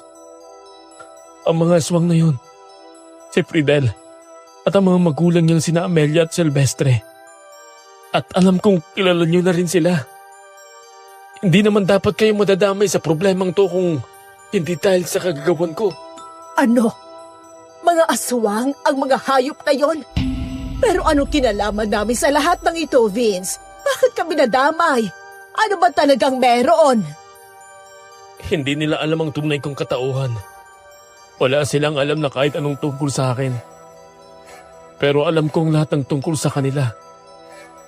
Ang pagkamatay ng mga magulang ko nung bata pa ako, kagagawan nila yon. Sinunog nila ang mga magulang ko sa mismong harapan ko. Dahil sa isang alitan kung sino ang susunod na magiging pinuno ng lahi namin. Umalma si Silvestre. Nang malamang ang ama ko ang susunod na itatalaga, kaya pinatay nilang mga magulang ko. Nakatakas lang ako sa tulong ni Manang Sally. At inalagaan niya ako hanggang ngayon. Binago ko ang lahat ng katauhan ko. Ang pangalan, ang buhay ko, para makabalik at makaganti sa pamilya niya. Ang pagkuha sa loob ng pamilya nila, ang tanging paraan para magawa ko yun. Laban sa kanila. Kaya ka nakipagrelasyon kay Fridel. Yun ay panluloko lang. Opo. Totoong fiancé ko siya. Pero 6 na buwan pa lang ang relasyon namin. Humihingi ako ng tawad lalo na sa'yo, Joyce. Itinago kong lahat ng katotohanan sa inyo dahil ang plano ko ay makaganti lang sa kanila. Hindi ako nag-iingat kaya nalaman nilang tungkol sa'yo, Joyce. Kaya naman plano nilang gawan ng masama ang buong pamilya niyo. Dahil akala nila, niloko ko si Fridel. Lahat yun planado? Oo. At si Fridel din ang pumatay sa alaga mong pusa. Nung araw na nagpunta ka sa bahay, naunang pumunta sa'yo si Fridel para ilagay ang collar ni Flappy sa kwarto ko. Hayop! Napakahayop nila. Pati na ikaw, Vince! Bakit mo itinago lahat sa akin to? Kaya pala, ginawa mo lahat ng kasinungalingang ito para lang makaganti ka. Hindi, tita. Ang pag-ibig ko kay Joyce ay totoo. Patawarin niyo ako sa lahat ng panloloko pero nangangako akong gagawin ko lahat para maitama ang pagkakamali ko. At mapabagsak sila Pridel sa oras na manumbalik ang lakas ko. Kailangan kong lumakas ulit. At hindi ko nahahayaan pang may saktan pa sila. At madamay sa mga mahal ko sa buhay. Hindi ko na maproseso sa utak ko ang lahat ng nalaman ko. Kaya naman hindi ko na muling pinagsalita si Vince at hinayaan na lang muna namin siyang magpahinga. Sa gitna ng aming paghahanda, inihanda naman ni Mama at Papa ang pinakuloang damo na bigay ni Calamberto. Habang kami naman ni Manang Sally ay naghahanda ng makakain namin. Manang Sally, totoo bang hindi talaga alam ni Fridel at ng mga magulang niya na isa rin si Vince sa lahi nila? At hindi rin nila alam na naghihiganti siya? Oo, Joyce. Kaya nga nagawa ni Vince ang lahat ng napakadali. Ang tanging alam nila ay anak siya ng isang mayamang pamilya na namatay sa isang aksidente. Ang paglalaro sa apoy na may layuning paghihiganti ay matagal nang pinaplano ni Vince. Walang nakakaalam sa sekreto niya maliban sa akin. Hindi ko maintindihan. Paano nabulag sila sa katotohanan? Napakagaling nilang magtago. Pero hindi nila napansin na may mas matinding nagpaplano laban sa kanila. Dahil ang pag-ibig ni Fridel kay Vince ay totoo. Akala niya kontrolado niya ang lahat. Hindi niya napansin na ang lalaking mahal niya ay ang lalaking wawasak sa kanila. Gulong-gulo na po ako sa lahat. Mangyayari po kaya ito kung una pa lang alam ko ng lahat? Posibleng hindi. Pero maaari pa din talagang mangyari. Basta humihingi rin ako ng pasensya sa lahat, Joyce. Pero isa lang ang sigurado ako. Lahat ng ipinakita ni Vince sa'yo, totoo. Lalo na ang pagmamahal niya. Hindi ko na rin po talaga alam, Manang. Wala po akong ibang gusto ngayon kundi gumaling si Vince at makabawi. Yun lang. Wala nang iba. Lumipas ang 2 linggo na tahimik na pagpapagaling. Sa tagal ng panahon muling nakabawi ng lakas si Vince. Nakita ko sa mga mata niya ang matinding pagsisisi at pagod. Pero may pag-asa pa rin. At alam ko na mga oras na yon, kailangan na rin namin maghiwalay ng landas. Alang-alang sa kaligtasan namin ng pamilya ko. Joyce, kailangan niyo nang umalis. Alam kong mahirap pero kailangan. Umalis? Saan naman kami pupunta? Hindi na kami pwede sa bahay. Ikaw, paano ka? Ayos lang ako rito kasama si Manang. Ligtas kami dito pansamantala. Pero kayo, hindi. Humihingi ulit ako ng tawad sa lahat ng nangyari. Sa pagdadamay ko sa inyo. At sa lahat ng kasinungalingan. Wala akong ginawang tama simula nang makilala ko kayo. Hindi mo naman kasalanan na naghangad ka ng hustisya para sa magulang mo. Kasalanan ko. Hindi mo na kailangan humanap pa ng tama sa lahat ng bagay na ginawa ko. Kaya ngayon, gusto kong itamang isang bagay. Kayo ang mga taong pinakamahalaga sa akin ngayon. Kung mananatili kayo rito, sigurado akong pati kayo ay babalikan ni Fridel. At ang pamilya niya. Hindi sila titigil. Sigurado ako sa bagay na yan. Pero paano ka? Anong gagawin mo? Hihintayin mo na lang silang sumugot? May sarili akong plano. At hindi ko pwedeng ipagsapalaran ang buhay mo o ng mga magulang mo. Joyce, aalis kayo ngayon din. Bilang kapalit at bahid sa mga nagawa ko, magbibigay ako ng malaking halaga. Sapat na yun para makapagsimula kayo ng panibagong buhay. Malayo sa lugar na ito. Pera na walang bahid ng dugo. Pera na legal at bukal sa loob kong ibigay. Hindi ko kailangan ng pera mo, Vince. Ang kailangan naming lahat ay kaligtasan. At mas gugustuhin kong maging ligtas tayo ng magkasama. Hindi mo ba nakikita? Pwede mo namang takasan na lang din ang lahat. Kailangan ko silang mapabagsak. Dahil hindi sila mabubuting nilalang. Ang pag-alis niyo ang tanging paraan para maging payapa ang isip ko habang nakikipaglaban ako. Hangad kong mamuhay ka ng payapa, Joyce. At pangako, kapag naging maayos ang lahat, kapag natapos ko ng lahat ng ito, hahanapin kita. Pangako, hahanapin kita para muli tayong magsimula. At sana bigyan mo ako ng pagkakataon. Vince? Wala nang pero. Please, para sa kaligtasan niyo, tanggapin mo na. Ngayon pa lang humingi na kayo ng tulong para makalayo dito. Hindi magtatagal, malalaman din ni Fridel na dito lang din pala tayo nagtatago.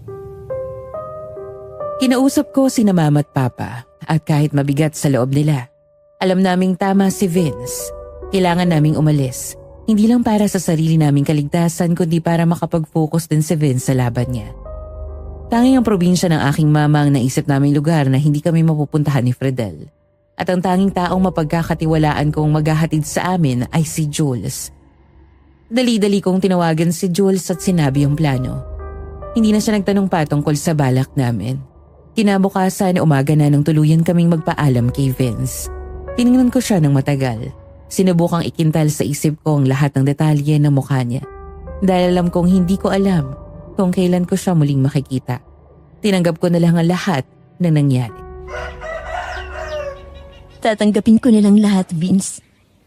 Walang may gusto sa nangyari.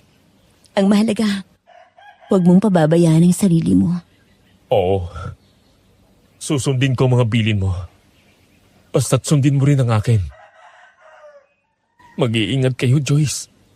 Tito, Tita. Pasensya na po ulit sa lahat. Aalis na kami, Vince. Magpakatatag ka rito. Magpapahatid na kami kay Jules. Pipigilan kong sarili kong sumunod sa inyo. Yumakap ako kay Vince ng mahigpit. Yun na sigurong huling yakap namin. Hinawakan ko ang kamay niya at ngumiti. Isang ngiti na may bahid ng sakit at pag-asa. Tuluyan na kaming lumabas ng bahay kung saan naghihintay na si Jules sa kotse. Nakatanaw lang si Vince sa amin hanggang sa tuluyan kaming makasakay. Tahimik ang biyahe. Si Jules seryosong-seryoso sa pagmamaneho. Habang papalayo kami, unti-unting gumaan ang pakiramdam ko. Pero hindi pa naman kami tuluyang nakakalayo. Nang mapadaan kami sa isang makitid at palikuliko at mapunong daan, biglang may humarang sa amin. Isang itim na van ang humarang sa aming unahan. Agad na inapakan ni Jules ang preno at tumalsik ang mga gamit namin sa likuran. Shit! Anong nangyari? Sinong mga yan? Diyos ko, sino yan? Bakit sila nakaharang? Mag-iingat ka, Joyce. Manatili lang kayo rito. Huwag kayong lalabas hanggat maaari. Opo. Susubukan kong iatras ang sasakyan. Mabilis na nagsibabaan ang hindi bababa sa 5 armadong lalaki mula sa van. Hindi pa man nagagawa ni Jules na iatras ang sasakyan. Ang lahat ay nakaitim at nakasombrero. Hindi ko makita ang mukha nila. Agad nilang sinunggaban ang pinto ni Jules at pilit siyang hinila palabas. Wala kaming nagawa. Hinila nila kami palabas at isinakay kami sa van. Ang lahat ng yon ay nangyari ng napakabilis. Pagkasakay namin, nakita ko si Fridel na nakaupo sa isang silya sa gitna ng van. Nakangiti ng ubod ng tamis pero may matinding lamig sa mga mata. Well, well, well. Look who finally decided to leave the nest. Sayang. Huli na. The predator found her prey. Fridel, anong ginagawa mo? Pakawalan mo kami! Pakawalan? Hindi pwede, Joyce. Ang tagal kong hinintay ang araw na to. Araw na makikita ko ang mukha ng babaeng rumihistro sa puso ng lalaking mahal ko. Sobra akong nasaktan dahil dun, Joyce. Alam mo ba yon? Sino ka ba? Wala kaming kasalanan sa'yo. Pakawalan mo kami! Wala kayong kasalanan? Siguro. Pero ang anak nyo, malaki. Siya ang dahilan kung bakit nasira ang lahat. Kung bakit nagulo ang buhay ko. Hindi ko alam ang pinagsasasabi mo, Fridel. Hayaan mo na kami. Umalis na kami sa landas ninyo. Ano pa bang gusto mo? Akala nyo makakatakas kayo? Ang galing ni Vince sa pagtatago. Pero mas magaling ako sa paghahanap. Kung may problema ka, sa kanya mo yan idirekta. Huwag mo nang idamay ang pamilya ko. Hindi! Hindi maaari. Ang pinakamatinding parusa na maibibigay ko kay Vince ay ang kunin ang bagay na pinakamamahal niya. At yun ay ikaw, Joyce. Papatayin ko ang babaeng mahal na lalaking mahal ko. Ang sakit siguro nun para sa kanya, di ba? Makikita niya kung paano ka mawawala. At wala siyang magagawa. Hindi mo maiintindihan. Hindi mo alam ang totoo. Ang totoo? Ang totoo ay ahas ka! Mga agaw! Akala mo hindi ko alam na nagtatago lang kayo doon at nagpaplano? Ang alam ko lang, ikaw ang sagabal. At kailangan kitang alisin para maging akin ulit si Vince. Hindi siya kailanman magpapasayo, Joyce. Hindi ako nang agaw, Fridel. Ikaw ang nang agaw sa kanya sa akin. Pero hindi mo talaga nakikita, no? Bulag ka sa pag-ibig mo. Kaya hindi mo nakikitang ikaw talaga ang naninira sa amin. Wala akong pakialam! Hindi pa rin niya alam ang buong katotohanan. Nanatili siyang walang alam na si Vince ay kalahi din nila. Dahil alam naming lalo siyang magagalit at gagawa ng mas matindi kapag nalaman niya ang galit ni Vince sa pamilya niya. Hindi mo na kami nag-ingay tungkol sa bagay na yon. Biglang may inalabas si Fridel na isang lalagyan at sinabuyan kami ng pulbos. Ang usok ay kulay abo at mabilis na kumalat sa maliit na espasyo ng van. Ano yan? Hindi ako makahinga. Takpan yung mga ilong ninyo! Hindi ako makahinga. Kailangan natin makalabas dito. Punyeta! Anong pulbos siya? Yan ang gagamitin ko para makatulog kayo ng mahimbing. At bago kayo magising, tapos na ang laro. Matulog na kayo! Mga mang-aagaw! Nagsimula akong umubo ng malakas. Ramdam ko ang bigat sa aking mga talukap at unti-unting lumabo ang aking mga paningin. Parang may pumipilit sa akin na matulog at kahit anong pigil ko, hindi ko magawa. Naramdaman ko na lang ang pagbagsak ng ulo ko sa balikat ni Mama. Ang huling nakita ko ay ang mga ngiti ni Fridel. Isang ngiti ng tagumpay. Mula sa mahabang pagkakatulog, bigla na lang akong nagising. Hindi sa tunog o sigaw kundi sa matindi at mabahong amoy ng gas. Agad kong idinilat ang aking mga mata. Ang lahat ay tila isang masamang panaginip. Nakatayo kami, nakatali ng mahigpit. Si Mama, si Papa, si Jules at ako. Ang mga tali ay nakakabit sa pinagkumpol-kumpol na kahoy na mukhang binuhusan din ng gas. Sa paligid namin ay puno ng sulong na may buhay na apoy na tila hinahanda kaming sunugin ng buhay. Nasa likod kami ng isang malakit lumang mansyon na nagbibigay ng kakaiba at nakakatakot na pakiramdam. Ang sikat ng araw ay hindi pa ganap na sumisinag, kaya't ang liwanag ay galing lang sa mga apoy. Sobrang dilim ng paligid. Dahil gabi na natatakpan ng mga ulap ang buwan. Sa harap namin hindi kalayuan nakaupo sa mga antigong upuan ng 3 taong may nakakakilabot ng ngiti. Ang mag-asawang sina Amelia at Silvestre at ang anak nilang si Fridel. Ay, Diyos ko, anong lugar ito? Anong ginagawa natin dito?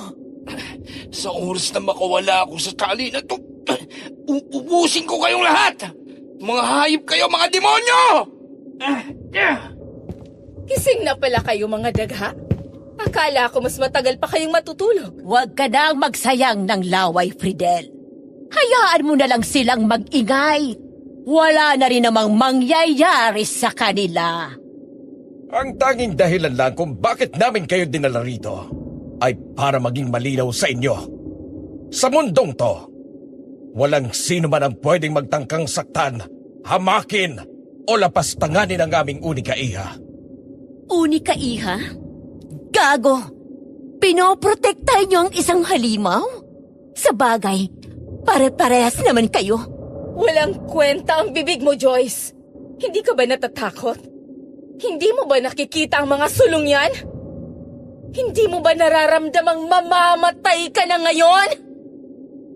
Fridel, maawa ka. Hindi ka na ba natatakot sa Diyos? Mga walang kaluluwa! Diyos? Walang Diyos sa lugar na to. Tanging ang batas lang ng aming lahi ang nasusunod dito. At ang batas namin ay malinaw. Ang sino man tumapak sa aming bakuran at nagtangkang manakit sa aming anak, nararapat lang na maparusahan. At ang parusa, sunugin ang buhay! Sunugin? Wala kayong karapatang gawin yan. Mga walang kaluluwa! Sana mamatay na kayong lahat! Ngayon na! Sana maningil ang kaluluwa ng lahat ng biniktima nyo! Hindi ka namin pinapatay dahil sa kasalanan mo, Joyce. Pinapatay ka namin dahil sa kasalanan ng lalaking mahal mo, si Vince! Fidel! Amelia! Silvestre! Sa oras na makaalis ako sa tali na to, papatayin ko kayong tatlo! Wala akong pakialam kung anong lahi kayo. Sisiguraduhin kong magdudusa kayo! Matapang, matapang! Pero tingnan natin, kung makakawala ka pa dyan, bata! May kalalagyan din kayo sa impyerno! Kinuha ni Fidel ang isang posporo. Ikinaskasang yon sa paningas at agad yung umapoy. Ang init mula sa apoy nararamdaman ko na sa balat ko. At ang puso ko ay halos kumawala sa dibdib ko. Akala ko yun na magiging katapusan ko. Ngunit bago pa man niya ihagis ang naglalagablab na posporo, isang malakas na ihip ng hangin ang pumigil sa lahat. Muntik nang mamatay ang mga apoy mula sa sulo dahil doon, at isang pamilyar na anino ang lumabas sa likod ng mga punong kahoy. Itigil mo yan, Fidel! Hindi ba't ako naman ang gusto mo? Pwes nandito na ako! Vince? Paano ka nakarating dito? Hindi ba halata, Fidel? Matalino akong tao. At pinamamanmanan ko kayo. Huwag kang lalapit! Kung hindi, ihahagis ko ang posporo na to sa babaeng mahal mo! Isa kang lapastangang lalaki! Wala akong pakialam sa mga sinasabi mo. Pero tanong ko lang, yan bang hilig niyong gawin sa mga taong gusto niyong patayin tulad ng ginawa niyo sa mga magulang ko noon? Anong pinagsasabi mo, Vince? Anong ginawa namin sa magulang mo? Hindi ba't namatay sila sa aksidente? Aksidente? Hindi, Fidel. Hindi sila namatay sa aksidente. Pinatay sila. Pinatay sila ng mga magulang mo! Ano bang sinasabi mo dyan? Hindi ka namin naiintindihan, Vince! Sino ka ba talaga? Ako? Ako si Vince! Ang lalaking minahal ng anak mo! Pero higit pa ron, ako si Vicente Jr., anak ni Rosenda at Vicente. Ang mga magulang kong kinuha niyo sa akin! Rosenda? Vicente? Imposible. Matagal na silang patay! Hindi niyo pa rin ba naiintindihan? Ang bobobo niyo naman! Pero sige, ipapaalala ko sa inyo kung anong ginawa niyo sa kanila dahil lang sa inggit at kapangyarihan. Hindi ba't sinunog niyo rin nun ang mga magulang ko? Hindi! Walang kinalaman ang pamilya ko dyan. Matagal na yon! Matagal? Para sa inyo siguro, pero sa akin parang kahapon lang. Nakita ko lahat. Nandito ako ngayon para ipaalala sa inyo kung paano niyo sinira ang buhay ko. Ang mga magulang ko ang mga bago sanang talaga para maging pinuno ng lahi natin. Pero naggalit kayo at umalma. Kaya ang ginawa niyo, pinatay niyo na lang sila! Hindi! Hindi yan totoo! Naaalala ko, nasa likod ako ng puno nagtatago. Galit na galit kayo sa kanila, habang sila naman nagmamakaawa sa inyo. Pero anong ginawa niyo, Silvestre? Tumingin ka sa mata niya at sinabing ang lahat ng umarang sa inyo ay karapat-dapat ng mamatay. Tumahimik ka! Hindi totoo yan! Hindi ko na maalala yan! Naalala mo bang pagtali niyo sa kanila sa gitna ng bukid habang binuhusan ng gas? Katulad ng ginagawa niyo ngayon sa pamilyang walang kamuwang-muwang. Sinunog niyo sila ng buhay. Ang huling sigaw ni Mama Rosenda, ang huling tawag niya sa pangalan ko, tumatak yun sa utak ko. Kaya simula noon nag-aaral ako. Nagpakalayo-layo ako. Nagplano ako at gumamit ng ibang katauhan. At sumumpa ako na wawasakin ko kayo pagdating ng araw. At ngayon yun! Hindi. Hindi! Hindi ko alam na ikaw si Vicente Jr. Hindi ko inakalang babalik ka. At ikaw, Fridel, ang naging susi ko. Naging bulag ka sa pag-ibig mo. Kaya hindi mo nakita ang katotohanan. Hindi mo man lang nalamang ginagamit lang kita para sa plano ko! Hindi! Hindi totoo yan! Mahal mo ako, Vince! Hindi mo magagawa sa akin yan! Ginawa ko na, Fridel! Nagsisimula pa lang ako! Hindi ko matatanggap yan! Ang lahat ng plano mo! Ang lahat ng pagsasama natin! Ang lahat ng salita mo! Kasinungalingan ba lahat? Pinlalo mo ba lahat, Vince? Mula sa simula, ang pag-ibig mo sa akin kasinungalingan! Ang mga pangako mo sa akin kasinungalingan din! Wala ka pala talagang damdamin. Isa ka rin talagang halimaw. Wala kang puso. Sinira mo ako. Sinira mo ang pamilya ko. Bakit hindi mo na lang kami pinatay agad? Bakit kailangan mong iparamdam sa akin ang pag-ibig para lang sirain ako? Ang sakit! Ang sakit! Sakit! Hindi mo alam kung gaano kita minahal, Vince! Ang lahat ng sakit na nararamdaman ko ngayon, ang pagdurusa ko dahil sa pang-iiwan mo ngayon at ang katotohanan ito, yun ba ang pinlano mo? Ang gawin akong baliw para sirain ang kinabukasan ko! Bakit? Bakit? Bumuhos ang lahat ng sakit na nararamdaman ni Fridel. Ang luha niya ay hindi na dahil sa pag-ibig kundi dahil sa matinding pagtataksil at pagkabaliw. Walang gustong kumibo. Si Silvestre ay nanatiling nakatayo at nanginginig. Hindi makapaniwala na ang binata sa harap niya ay ang anak ng mga biktima nila. Naramdaman ko ang pag-asa pero kasabay noon ay ang takot.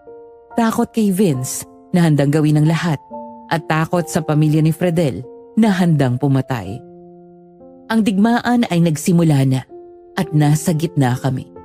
Ang sumunod na nangyari ay naging magulo, napakabilis at puno ng dugo pero malinaw pa rin ang bawat detalye nito sa alaala ko. Ang pagtataka at sakit ni Fridel ay agad na napalitan ng matinding galit. Ang pagkabigla ni Silvestre at Amelia ay nauwi sa pagiging desperado. Biglang nag-iba ang ihip ng hangin. Hindi na kami ang biktima, kundi sila ang nasa bingit ng panganib dahil sa nakalipas. Ang digmaan na inasahan kong matagal pang darating ay biglang sumambula. Papatayin kita! Hindi mo na kailangang sirain ang pamilya ko, Vince! Papatayin kita ngayon din! Patayin siya! Huwag kayong mag-aksaya ng panahon! Kumilos kayong lahat! Ngayon din! Walang ititirang buhay sa mga yan! Magbabayad ka sa lahat ng to, Vince! Sumigaw si Silvestre ng isang salita. Hindi ko maintindihan pero ang epekto nito ay sapat na para magulantang ang mundo ko. Ang mga armadong lalaki na nakaitim sa paligid namin ay nagsimulang mag-iba ng anyo. Ang mga kasuotan nila ay napunit at ang mga buto nila ay lumagutok ng may nakakabinging ingay. At ang mga balat nila ay nagkaroon ng matitigas na kaliskis. Nagsimula na silang sumugod kay Vince. Naglabas si Vince ng isang matalim at makintab na itim na espada. Ang mukha niya ay walang emosyon maliban sa matinding pagkauhaw sa paghihigante. Hindi na nagdalawang isip si Vince. Tumalon siya patungo sa mga nagbabagong anyo na nilalang. Ang bilis niya ay hindi pangkaraniwan. Halos hindi namin siya makita. Bawat pag-ikot ng kanyang espada ay may kasamang talsik ng itim na dugo.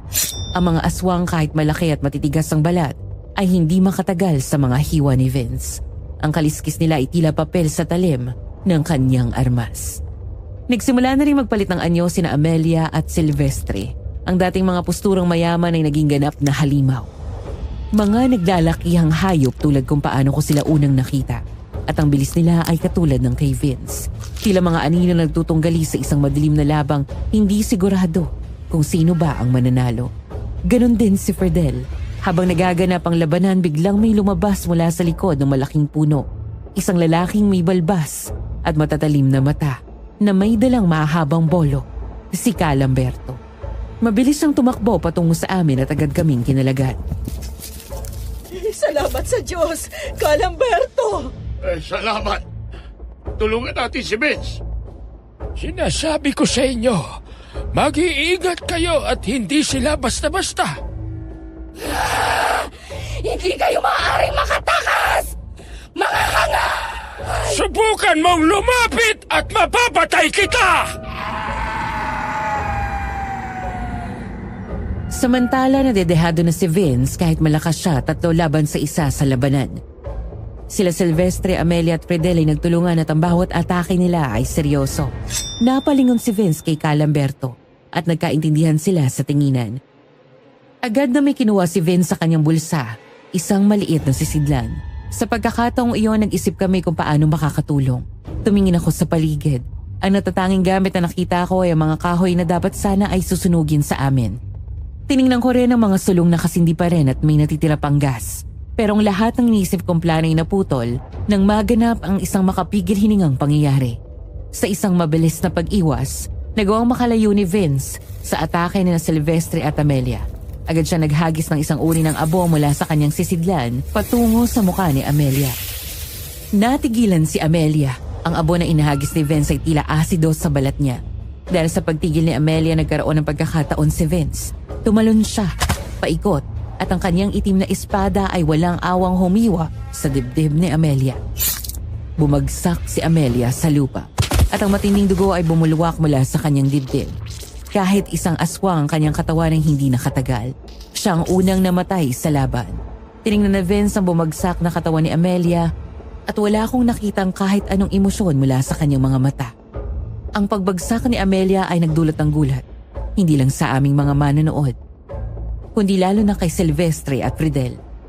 Ang kanilang galit ay napalitan ng pait at matinding pagkabigla. Amelia! Mahal ko! Mama! Hindi! Anong ginawa mo, Vince? Nakita niyo naman siguro, hindi ba? Magbabayad ka sa ginawa mo sa asawa ko! Wala pa yan sa sakit na naramdaman ko nung patayin niyo ang mga magulang ko!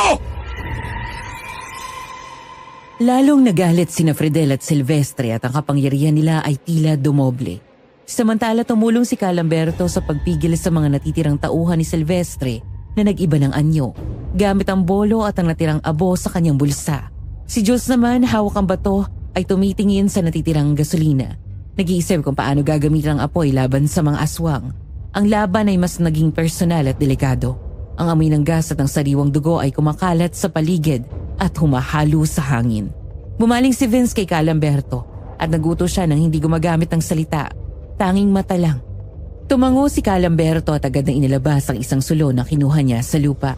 Tumingin siya kay Jules at sa akin at alam ko ang ibig sabihin niya. Ito na ang huling pagkakataon. Jules! Joyce! Ang gas! Apoy! Yun ang tanging paraan para magapi at maubos natin sila! Gagawa namin ng paraan, Calamberto! Kumilos na tayo, Jules. Diyos ko po, huwag mo hayaang manalo ang dilim laban sa liwanag. Ako lang bahala sa mga apoy sa sulo! Hindi na kami nag-aaksaya ng oras. Tiningnan ko ang mga kahoy kung saan kami nakatali. Mabilis kong kinuha ang isa sa mga sulo na nasa lupa. At kahit nanginginig ang kamay ko, naglakas loob akong tumakbo patungo sa gitna. Palapit sa natatarantang si Fredel, nakita ko ang pagtataka sa mukha niya. Pero bago pa siya makakilos, naghagis ako ng maliit na sulo patungo sa kahoy na may gas. Kasabay nun, isinaboy ni Jules ang natitirang gas sa paligid. Agad na nagliyab ang apoy. Ang hiyaw ni Fredel ay mas malakas pa kesa sa tunog ng pagsabog. Ang apoy ay mabilis na kumalat, hindi lang sa kahoy, kundi pati na rin sa lupa na nabuhusan ng gas. Nagulat at nataranta si Silvestre na nakalimutan ang laban nila ni Vince at nagmamadaling tumakbo para iligtas ang sarili. Ang apoy ay naging pinakamalaking kalaban ng mga aswang. Ang mga tauhan ni Silvestre ay nagsimulang magliyab. Ang mga matitigas nilang balat ay hindi makatagal sa matinding init. Ang hiyaw nila ay tila nakakabingi, isang halo ng sakit at matinding pag-aalangan. Hindi na sila makagalaw ng maayos. Ang mabilis nila ay bumagal at ang kapangyarihan nila ay tila nawala. Sumugod si Vince at si Calamberto. Si Vince na sugatan na at nag-aalinlangan pa rin ay nagpakawala ng huling lakas. Ang kanyang espada ay humiwa sa hangin at bawat hiwa ay sinundan ng pagtama sa mga nagliliyab na aswang. Si Calamberto kahit matanda na ay hindi nagpatalo.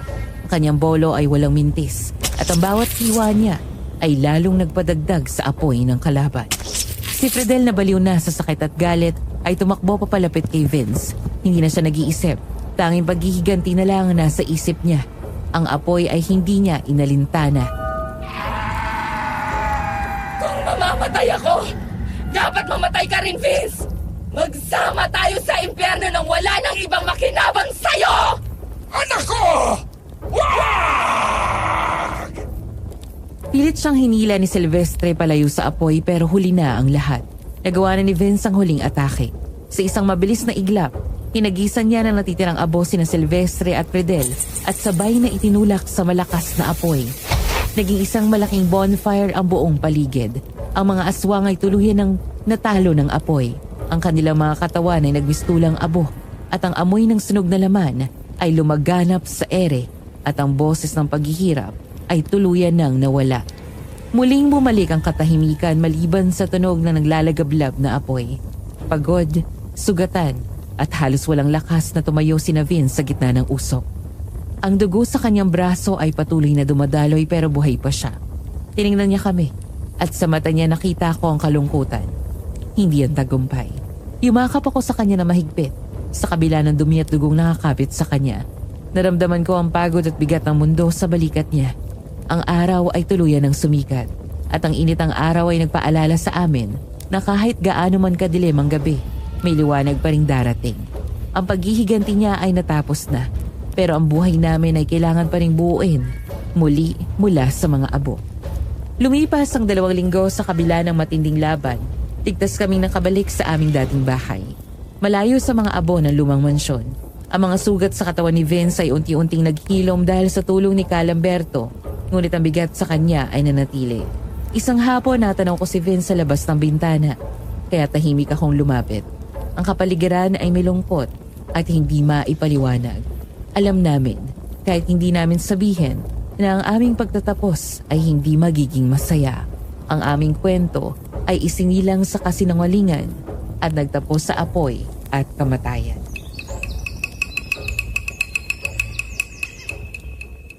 Joyce, kailangan ko na umalis. Aalis? Saan ka pupunta? Malayo. Malayo sa'yo. Alam ko may pangako ako sa'yo pero pasensya na kung hindi ko yun matutupad, mahal ko. Ang kapayapaan ay ang tanging bagay na hindi ko kayang ibigay sa'yo. Masyado na ako maraming nagawang kasalanan at sobra-sobra na ang sakit na naidulot ko sa'yo, pati na rin sa pamilya mo. Dahil doon, mas gusto kitang palayain. Ayaw kitang ikulong sa akin. Joyce, hindi kita deserve. Hindi kailanman at kahit sa susunod pang buhay. Ayaw kitang pahirapan. Kahit ikaw ang pinaka-importanting tao sa buhay ko. Kailangan kitang palayain. Hindi ako karapat-dapat sa iyo, Joyce. Hindi akong lalaking magbibigay sa iyo ng payapang buhay. Ang gusto ko lang, mamuhay ka ng payapa. Malayo sa lahi namin. Malayo sa gulo. Salamat, Vince. Kahit nakagawa ka ng mga kasalanan, kahit nasaktan mo ako sa simula, salamat sa pagiging totoo mo sa akin sa huli. Hindi ko maikakaila na minahal kita at pinatawad na kita. Sana mahanap mo rin ang kapayapaan na hinahanap mo, Vicente Jr. Pwede ba kitang yakapin sa huling pagkakataon? Oo naman. Salamat, Vince. Salamat sa pagmamahal. Sana sa susunod na babaeng mamahalin mo, magawa ka niyang matanggap. At huwag ka lang magtatago ng kahit ano. Kahit gaano pa kahirap aminin ng totoo. Salamat din, Joyce. Babaunin ko ang mga alaala nating dalawa. Kahit saan man ako magpunta. Mahal na mahal kita palagi. 5 taon na ang lumipas, ang mga sugat at masalimuot na alaala ay naghilom na. Ang kwento namin ni Vince ay nagtapos bilang isang trahedya. Patunay na ang pag-ibig na nababalutan ng kasamaan ay kailanman hindi magtatagal. Ang tunay na pag-ibig ay hindi kailangan maging misteryo o puno ng panganib. Ito ay payapa, tapat at matatag. Si Vince sa totoo lang po, wala na akong balita sa kanya maging kay Manang Sally. Nung una naman nakakausap ko pa sila sa tawag pero kalaunan nawala na rin kami ng kontak. Tingin ko'y binlock na ako ni Vince sa lahat. Pero sana kung nakikinig ka man ngayon, Vince, sana'y natagpuan mo na ang kapayapaan ng iyong puso at wala ka ng bigat na dinadala ngayon. Sana nasa maayos ka ng kalagayan at nahanap mo na ang babaeng para sa'yo.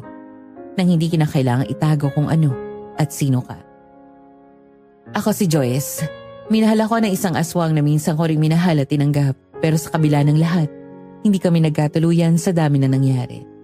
Ang aking boss na aswang ay nakamit ang kanyang paghihigante ngunit ako naman ay nakahanap ng tunay at payapang pag-ibig sa piling ni Jules. Hanggang dito na lang po ang aking kwento at maraming salamat po sa pakikinig. Aswang Radio. Aswang Radio. Aswang Radio.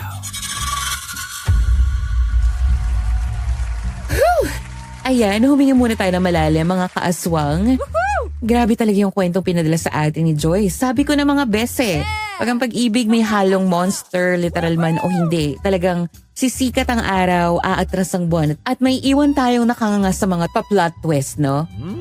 Anyway, ako muli si DJ Rosana at handang-handa na ako ichika sa inyo at i-dissect kung gaano kalalim ang hugot ng istoryang ito. Una sa lahat, applause kay Joyce kahit alam niya may tinatago si Vince. Kahit nag-umpisa sa kalokohan, nagawa niya pa rin tulungan at tanggapin. Kasi aminin natin mga kaaswang kapag tinamaan ka, kahit pa amoy panike o amoy pakpak yan, no? Hindi mo naisipin ang lahi, di ba? Ang tanong lang, bakit mo tinagalan ng pagtatago, Vince? Para sa akin, ang pinakamalaking trahedya dito ay hindi yung pagiging aswang ni Vince, no? Yung trahedya ay yung pagtatago niya. Narinig mo yung sinabi ni Joyce, ang tunay na pag-ibig ay hindi kailangan maging misteryoso o puno ng panganib. Ito ay dapat payapa, tapat at matatag. Sass, di ba? Parang yun na yung punchline ng buong story natin. So kahit anong lahi mo, kahit anong bigat ng nakaraan mo, kung genuine yung feelings mo, magiging tapat ka. Oh.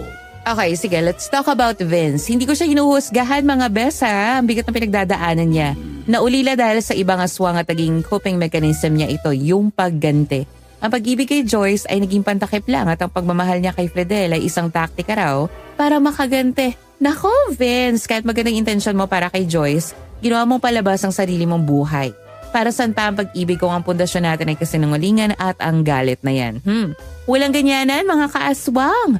Ang puso ay hindi laruan o weapon para lang makagante. Oh. At itong si Fredel naman, ang ibang babae na hindi ko alam ginagamit lang pala. Ang hirap nun mga besa, double trauma. First, kahati ka pala. Second, ginagandahan ka lang pala ng taong mahal mo. Kaya naman mga kaaswang, ang moral lesson dito, huwag na huwag ka maging collateral damage laban sa iba. At lalong-lalo na huwag kang papasok sa relasyon na may agenda. Maliban na lang na ang agenda nyo mahalin ng isa't isa ng totoo, diba? Kahit aswang pa si Vince, sana ginamit niya yung lakas niya para ipagtanggol ang sarili niya at hindi para balutan ng kasinungalingan yung pag-ibig na ibinigay niya kay Joyce. Kung talagang mahal mo, ipaglalaban mo ng malinis. Ang pag-ibig hindi dapat nagtatago yan sa dilim, no? Dapat nasa liwanag yan para malinaw yung usapan. Parang buwan na nagniningning sa kalangitan ng Aswang Radio. So ano ang natutunan ko mula sa napakagandang istoryang ito ni Joyce? Tatlo lang. Pag-ibig, hindi paghihigante. Ang pag-ibig ay dapat lunas, hindi sandata. Kapag may sugat sa nakaraan ang kailangan mo, hindi kailanman magiging matamis ang pag-ibig kung ang hangarin natin ay ang paghihigante. Ang katotohanan ay laging magiging lamang. Gaano man kahirap o katotoo, mas maganitong dalhin kaysa sa napakabigat na balabal ng kasinungalingan. Sa dulong, tapat ang mananaig, kaya huwag kang mag-aaksaya ng oras. Kung hindi mo kayang tagapin ang sarili mo at kung patuloy ka pa rin magtatago, huwag mo nang isama ang iba sa sarili mong gulo. Self-love muna bago aswang love, no? Napakaganda ng kwentong ito mga kaaswang. Sabi ni Joyce, sana daw ay natagpuan ni Vince ang kapayapaan at ang babaeng tatanggap sa kanya na buo. Vince, sana nga. At dyan na nagtatapos ang ating dissection sa kwentong ito. Pero syempre, hindi kompleto ang gabi ng Aswang Radio kung wala ang boses ninyo, mga mahal kong tagapakinig. So bago ako magpaalam mga kaaswang, gusto ko mabasa ang inyong mga opinion. Ano ang mga natutunan at insight nyo sa kwentong ito? Please i-comment nyo sa comment section down below at babasahin natin yan. Hanggang sumuli, ako si DJ Rosana nagsasabing, bawal akong kagatin. Unless ilabe. Aswang Radio, ang radyo ng mga aswang. Halina't